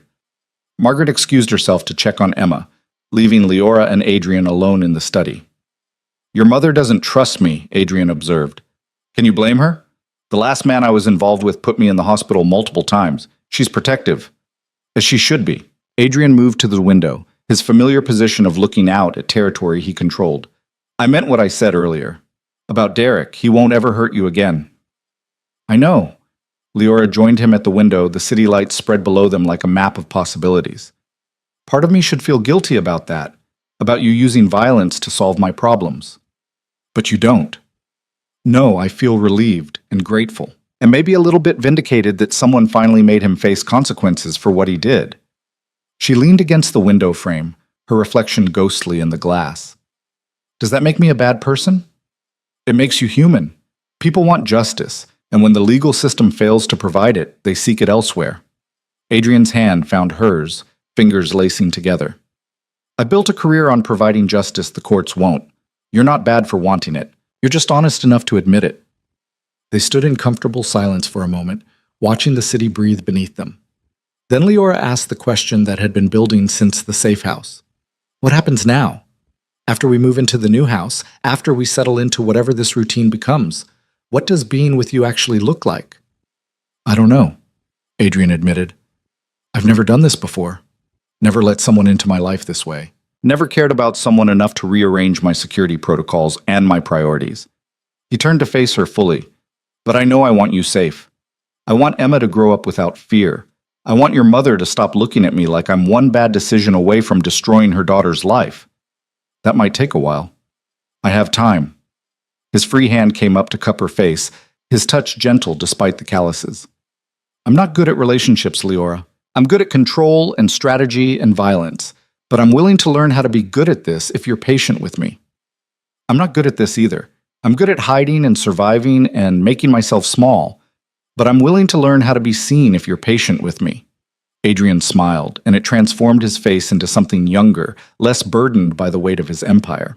"Then we learn together." He kissed her there in the study with the city spread beneath them and the future uncertain, and Leora let herself believe that maybe, just maybe, being seen was worth the risk of everything that came with it. The morning after felt surreal in a way Leora couldn't quite articulate. She woke on the couch in the safe house, Adrian's jacket draped over her like a blanket, sunlight streaming through windows that no longer seemed like barriers between her and danger. Somewhere in the night they'd talked for hours, sharing pieces of themselves neither had expected to reveal. He told her about growing up in his father's organization, learning that power was the only currency that mattered, and weakness was a death sentence. She'd told him about the first time Derek had hit her, how she'd made excuses for him, how long it had taken to understand that love shouldn't feel like drowning. By the time exhaustion had claimed them both, something fundamental had shifted. The walls they'd each built for protection had developed cracks, and light was beginning to seep through. Adrian was already awake, standing at the kitchen counter with his phone pressed to his ear, his voice low and controlled. "I don't care what the council thinks is appropriate. The threat has been neutralized, and the terms are non-negotiable." A pause. "Then they can take their concerns and—" He noticed Leora watching, and his expression softened fractionally. "I'll deal with it later. Yes, understood." He ended the call and set the phone down with deliberate care. "Good morning?" "Is it?" Leora sat up, folding the jacket and setting it aside. That didn't sound like a good morning kind of conversation. "Politics. The other families want reassurance that my handling of the Russian situation won't bring additional heat down on everyone's operations." Adrian moved to pour coffee into 2 mugs, an oddly domestic gesture from a man who'd orchestrated a gang war less than 24 hours ago. They'll get over it once they see the long-term benefits of established boundaries. Leora accepted the coffee he offered, their fingers brushing in the exchange. "When can I see Emma?" "Whenever you want. I can have you back at the primary safe house within the hour." He settled into this chair across from her, his pale green eyes studying her carefully. "Or I can have them brought here, if you'd prefer to maintain this location's security." I want to go to her. I need to. She stopped, the weight of the past few days finally crashing down on her. I need to hold my daughter and remember why any of this matters.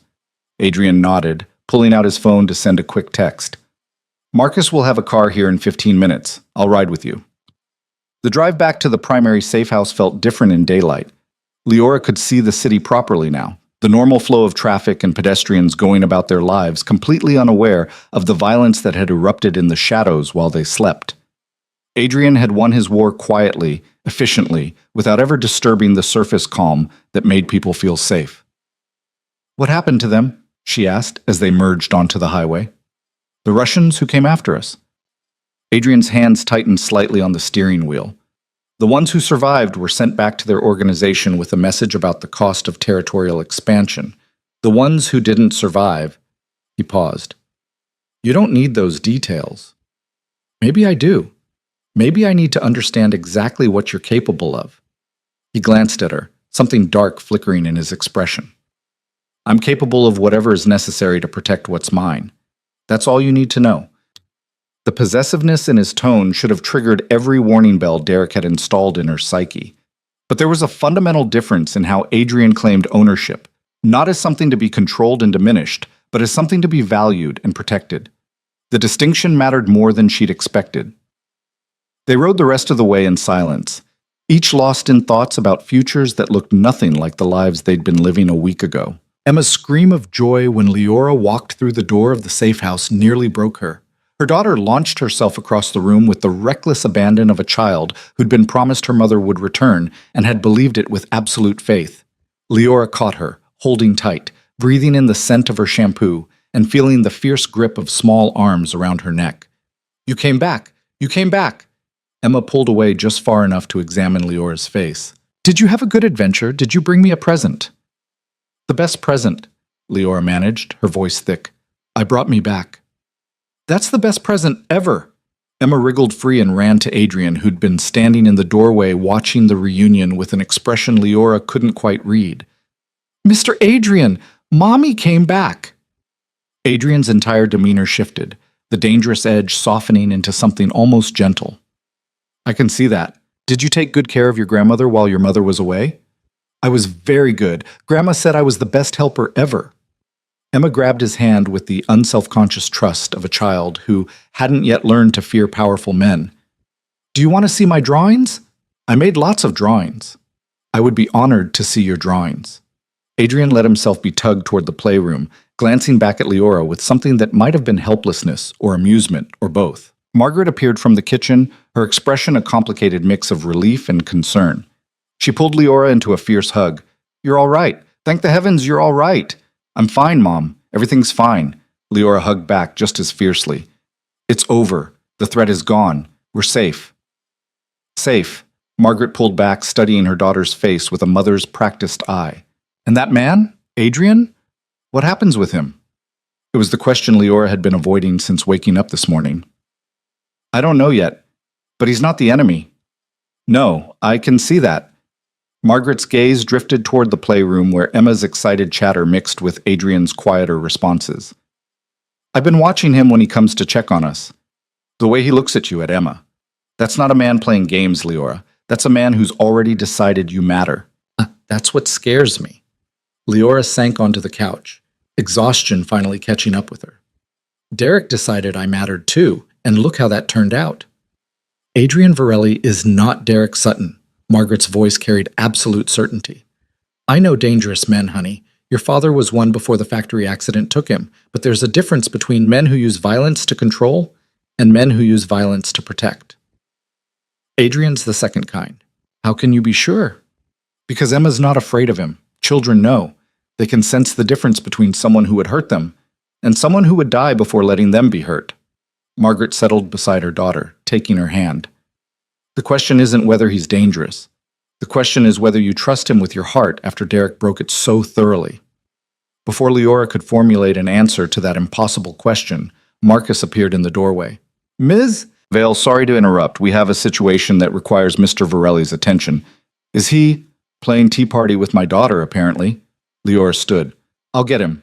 She found Adrian sitting on the floor of the playroom, surrounded by Emma's drawings, listening with apparent sincerity as the 4-year-old explained the complex narrative behind each crayon masterpiece. The sight of this man who'd orchestrated violence with cold precision, now discussing the proper way to draw a princess's crown, made something in Leora's chest tighten. "Marcus needs you," she said quietly from the doorway. Adrian looked up, and for just a moment she saw reluctance in his expression before the mask of control slid back into place. "Of course." He stood with fluid grace, ruffling Emma's hair gently. "Thank you for showing me your excellent artwork. You're a very talented artist. You can come back and see more any time." Emma beamed at him. "Mommy says you're her friend, so that makes you my friend too." "I would be honored to be your friend." Adrian's voice carried genuine warmth, and Leora realized with a start that he meant it. This wasn't manipulation or strategy. He actually cared about her daughter's opinion of him. Out in the hallway, Marcus waited with his usual professional patience. "We have confirmation that Petrov himself wants to meet. Says he has information about a larger threat and wants to negotiate a truce." Adrian's expression went cold. Petrov can negotiate from whatever hole he's crawled into. "I'm not interested in truces with people who threatened my—" He stopped, glancing at Leora. "My interests." He specifically requested that Ms. Vale be present at the meeting, says it's the only way to ensure good faith on both sides. "Absolutely not." The words came out flat, final. "She's not going anywhere near Petrov or any of his people." "Adrian." Leora stepped forward, her hand settling on his arm. "If he has information about a larger threat, don't you need to hear it? Not at the cost of putting you in danger again." "I'm already in danger. I have been since the moment you noticed me in that casino."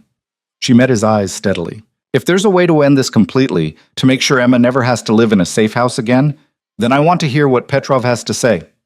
Marcus cleared his throat diplomatically. "For what it's worth, our intelligence suggests Petrov is genuinely concerned about something. His people have been pulling back from contested territories, consolidating resources. Whatever information he has, it's significant enough to make him seek an alliance." Adrian's jaw worked, tension radiating from every line of his body. "This is a mistake." "Probably," Leora agreed, "but I'm making it anyway. Where and when does he want to meet?"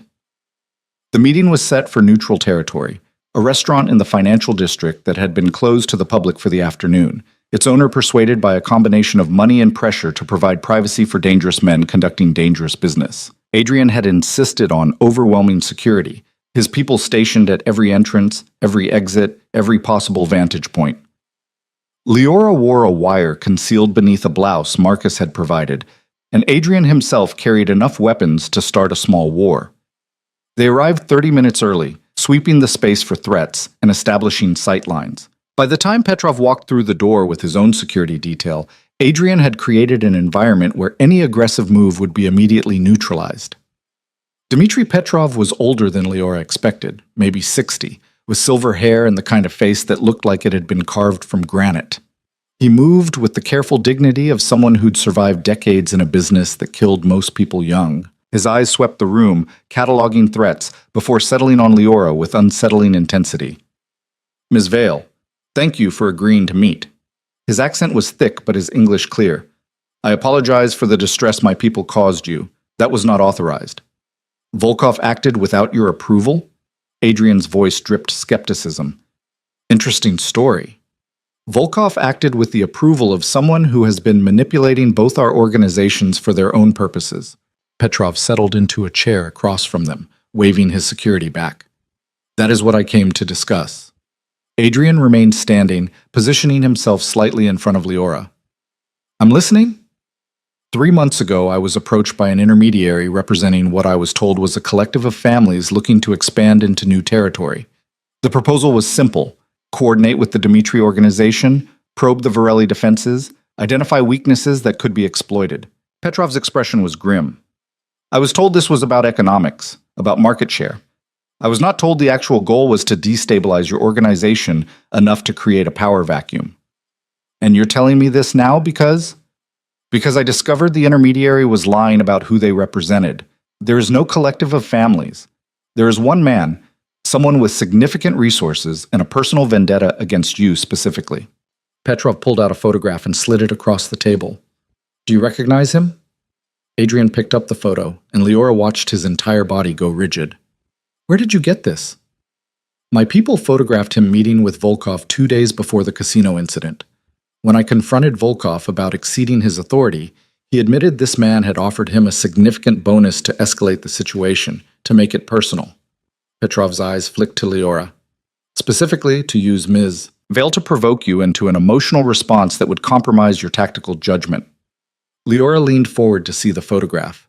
The man in the image was younger than Adrian, maybe early 30s, well-dressed, handsome in a polished way that reminded her uncomfortably of Derek.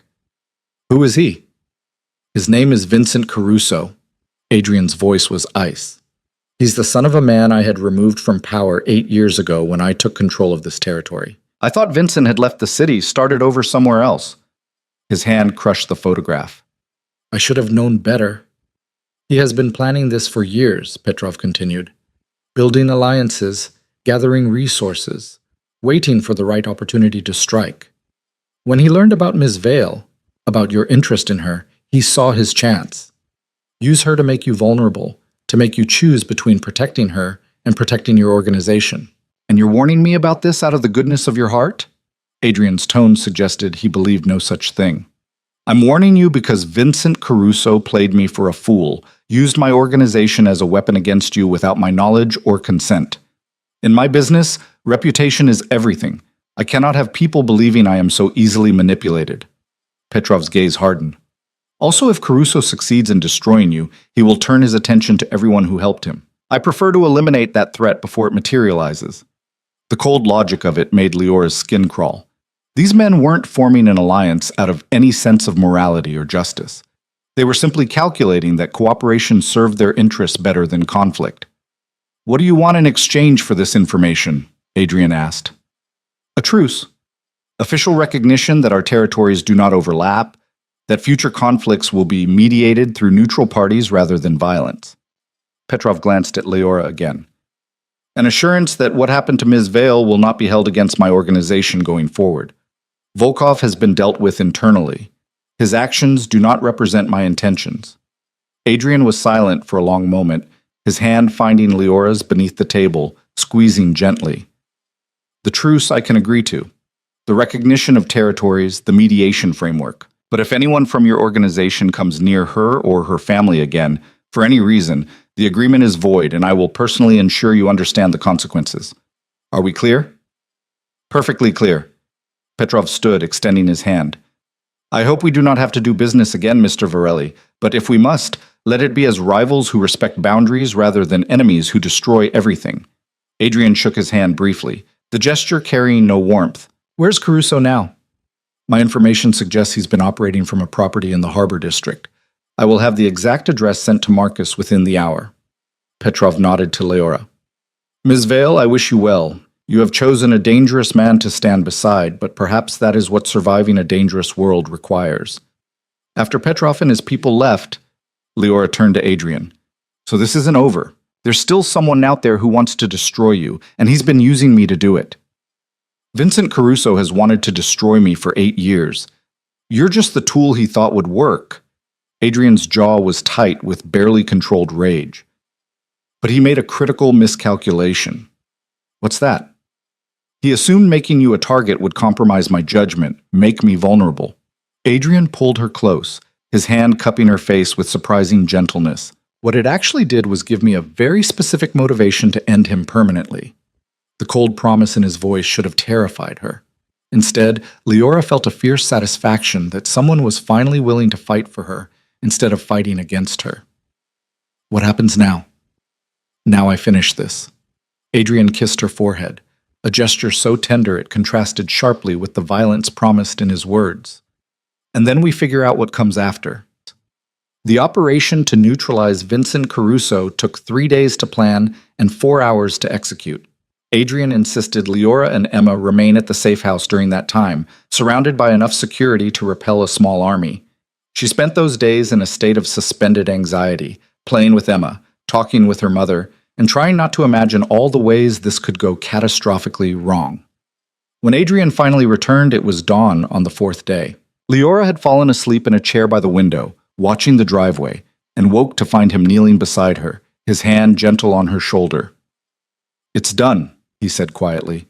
"Caruso's operations have been dismantled, his resources seized, his people scattered. He won't be a threat to anyone anymore." Leora searched his face for signs of injury and found only exhaustion. "Is he dead?" "No. Death would have been easier for him." Adrian's expression was cold. "He's been delivered to the FBI with enough evidence of his criminal activities to ensure he spends the rest of his life in federal prison. I thought about killing him. Part of me wanted to. But I remembered what you said about choosing something different." She had said that, hadn't she? That maybe it was time to try something different than the violence and fear that had defined so much of her life. The fact that Adrian had listened, had let that guide his choice, made something in her chest tighten with emotion she couldn't quite name. "So it's really over?" she asked. "No more Russian gangsters, no more revenge plots, no more danger?" "I can't promise there will never be danger. My world doesn't work that way." Adrian's hand found hers, his thumb tracing circles on her palm. "But the immediate threats are gone. You and Emma are safe. You can go back to your normal life if that's what you want." There was something almost vulnerable in the way he said it, like he was bracing for her to choose the safety of distance over the uncertainty of staying close to him. Leora thought about her apartment in Riverside, about serving drinks in the casino, about the careful invisibility she'd cultivated for so long. That life had been safe, stable, predictable. It had also been lonely. "What if I don't want normal?" she asked quietly. "What if I want this? Whatever this is?" Adrian's eyes searched hers, looking for certainty in a question that offered none. "This is complicated. You would always be connected to my world, always have some level of security around you and Emma. Your daughter would grow up knowing her mother is with someone dangerous, someone who operates outside the law. My daughter is growing up knowing her mother is with someone who protected us when we needed it most. Someone who kept his promises even when it cost him." Leora squeezed his hand. "You said I was worth protecting. Let me decide if you're worth the complications." "And your answer?" She leaned forward, pressing her forehead to his. "Ask me to stay." "Stay." The word came out rough, almost desperate. "Stay and let me show you that my world has room for more than violence and power. Stay and help me build something that your daughter can look at and not be afraid of." "Okay," Leora whispered. "Okay." The kiss that followed tasted like new beginnings and dangerous possibilities, and the strange hope that came from finding light in unexpected darkness. 6 months later, Leora stood in the office of the Obsidian Crown Casino, not as a waitress, but as the newly appointed Director of Employee Relations. Adrian had made good on his promise to give her choices. She'd chosen to stay connected to his world, but on her own terms. The position gave her real power, the ability to ensure that other employees, especially the women who worked in customer-facing roles, had protections and support they'd never had before. Emma had started kindergarten at a private school with security measures that would make most government buildings jealous, but where she was just another child learning to read and make friends. Margaret had moved into a better apartment in a safer neighborhood, one where she didn't have to worry about broken locks and suspicious strangers. And Derek? Derek had received a visit from some very serious people who explained, in terms even he could understand, that any future contact with his ex-wife or daughter would result in consequences that wouldn't involve lawyers or courts. He'd relocated to another state and hadn't been heard from since. Adrian appeared in her office doorway, looking every inch the powerful businessman in his tailored suit. No one who didn't know him would guess at the violence he was capable of, the empire he controlled from the shadows. But Leora knew, and somehow that knowledge didn't frighten her anymore. "Dinner tonight?" he asked. "There's a new restaurant opening downtown that I may have invested in." "You mean you own it?" "Invested in," he repeated with a slight smile. "I'm trying to expand into legitimate business ventures. You said something about building things Emma won't be afraid of." She had said that, and watching him actually try to change, to create something beyond the criminal empire he'd inherited, it meant everything. "Dinner sounds perfect, but you're picking Emma up from school. She's been asking when Mr. Adrian is coming to see her classroom." "I can do that." He stepped into the office, closing the door behind him. "How's the harassment complaint from Table 9 being handled?" "Security escorted him out and he's banned from the property. I also had Marcus flag him in the system, so if he tries to enter any of our associated establishments, we'll know." Leora stood, moving to where Adrian waited. Turns out having access to a criminal organization's resources makes protecting employees significantly easier. That was always the plan. Adrian pulled her close, his hand settling at the small of her back. Use the power for something that matters. You matter, Leora said quietly. I know you don't believe that you think you're just the sum of the violence you've committed and the empire you control, but you matter to me, to Emma, even to my mother, who keeps trying to feed you every time you visit. Your mother is a terrifying woman. She likes you, says you remind her of my father. Leora smiled. Apparently I have a type. Dangerous men with criminal tendencies? Men who would burn the world down to keep their families safe. She reached up to straighten his tie, an intimate gesture that had become familiar over the past months. There's a difference. Adrian caught her hand, pressing a kiss to her palm. I have a meeting with the council in an hour. They want to discuss the new territorial agreements and the expansion into legitimate business sectors. After that, I'm all yours. Just be careful. I know these meetings are usually safe, but you worry anyway. He kissed her properly this time, slow and thorough. I'll be careful. I have too much to lose now to be reckless. After he left, Leora returned to her desk and the stack of files waiting for her attention. Her life looked nothing like she'd imagined 6 months ago. She'd thought safety meant invisibility, that protecting Emma required hiding from the world. Instead, she'd learned that sometimes safety meant standing beside someone powerful enough to fight the battles you couldn't win alone. It wasn't perfect. There were still nights when she woke up terrified that this fragile piece would shatter, that someone would come for Adrian or Emma or the life they were building together. There were moments when the reality of Adrian's world, the violence, the moral compromises, the constant calculation of threat and response, made her question whether she'd made the right choice. But then Emma would run to Adrian with a drawing she'd made specifically for him, or he'd show up at the apartment with groceries because he'd noticed they were running low on milk, or she'd catch him watching her with an expression that suggested he still couldn't quite believe she'd chosen to stay, and the doubts would fade. This wasn't the life she'd planned, but it was the life she'd chosen, and for the first time since Derek had shattered her sense of safety and self-worth, Leora felt like she was exactly where she was supposed to be. That evening, Adrian picked Emma up from school as promised, listening with apparent fascination as she explained the intricacies of the classroom's reading corner and the complex social dynamics of kindergarten friendships.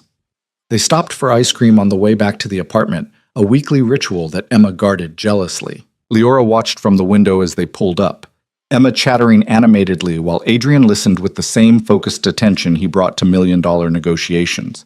He'd learned to be gentle with her daughter, to exist in her world of coloring books and fairy tales without letting the darkness of his own world intrude. When they came through the door, Emma launched immediately into a detailed retelling of her day for Leora's benefit, her words tumbling over each other in excitement. Adrian caught Leora's eye over the child's head, and the warmth in his expression made her breath catch. After Emma was bathed and put to bed, after Margaret had retired to her own room with a book and knowing smile, Leora and Adrian found themselves on the balcony of the apartment, looking out over the city that had brought them together in the most unlikely of ways. The council approved the expansion into legitimate businesses, Adrian said quietly. Real estate development, restaurant groups, technology investments. In 5 years, maybe less, the majority of my income will come from legal enterprises. That's what you want? To leave the criminal world behind? I want to build something Emma can be proud of when she's old enough to understand. I want you to be able to tell people what I do without having to lie or deflect. He pulled Leora against his side, his arm warm around her shoulders. I want to be the man you see when you look at me, not just the monster I know I am. You're not a monster. Leora turned to face him fully. You're a man who was born into a violent world and learned to survive it, but you're choosing to be more than that, choosing to build instead of just destroy. That's not monstrous, that's brave. Adrian's laugh was quiet, almost bitter. I've done terrible things, Leora. Hurt people who probably didn't deserve it. Made choices that would horrify you if you knew the details. I know. She reached up to cup his face, forcing him to meet her eyes. I'm not naive about who you are or what you've done, but I also know who you're becoming. And I'm choosing to stay for that man. Even knowing he might fail, that the violence might pull him back? Even knowing that, she smiled slightly. Because you won't fail. You're too stubborn, Too controlled, too determined to build something better. It's one of the things I love about you. The word hung in the air between them, unplanned and irrevocable. They'd been dancing around it for months, both too careful or too scared to say it out loud. But now it was there, honest and true, and Leora found she didn't want to take it back. Adrian went very still. Say that again. I love you. The words came easier the second time. I love that you kept your promises to Emma. I love that you're trying to be better than what your world made you. I love that you notice when we're running low on milk. I love... He kissed her before she could finish, pulling her close with a desperation that suggested he'd been waiting to hear those words longer than either of them realized. When they finally broke apart, both breathing hard, his forehead rested against hers. I love you too, he said quietly. I've loved you since you stood in my office and told me this was my fault, that I had no right to drag you into my world. I've loved you since I watched you hold your daughter and understood what it meant to have something worth protecting beyond power and profit. He paused, his hand coming up to tangle in her hair. You made me want to be better, want to build instead of destroy. That's not something I thought was possible. It's possible, Leora whispered. We're proof of it. They stood on the balcony for a long time, wrapped in each other and the quiet promise of a future that would be complicated and difficult and sometimes dangerous, but would be theirs to build together. Inside the apartment, Emma slept peacefully, safe and loved and unaware of the remarkable story that had brought her mother and the dangerous man she'd chosen to stand beside to this moment. Margaret dozed in her chair, her book forgotten, content in the knowledge that her daughter had finally found someone who would fight for her instead of against her. And in the city below, the Obsidian Crown Casino glittered like a crown jewel, no longer a place where Leora had to make herself invisible to survive, but a symbol of how far she'd come from the frightened woman serving drinks and hoping not to be noticed. She'd been seen, she'd been valued, she'd been chosen, and she'd chosen back. In the end, that was the only story that mattered, not the violence or the danger or the criminal empire being slowly transformed into something legitimate. Just two people who'd found each other in the darkness and decided the light they created together was worth fighting for. The invisible girl and the feared Mafia boss, building a future that belonged to neither of their pasts, but entirely to the life they were brave enough to claim, together.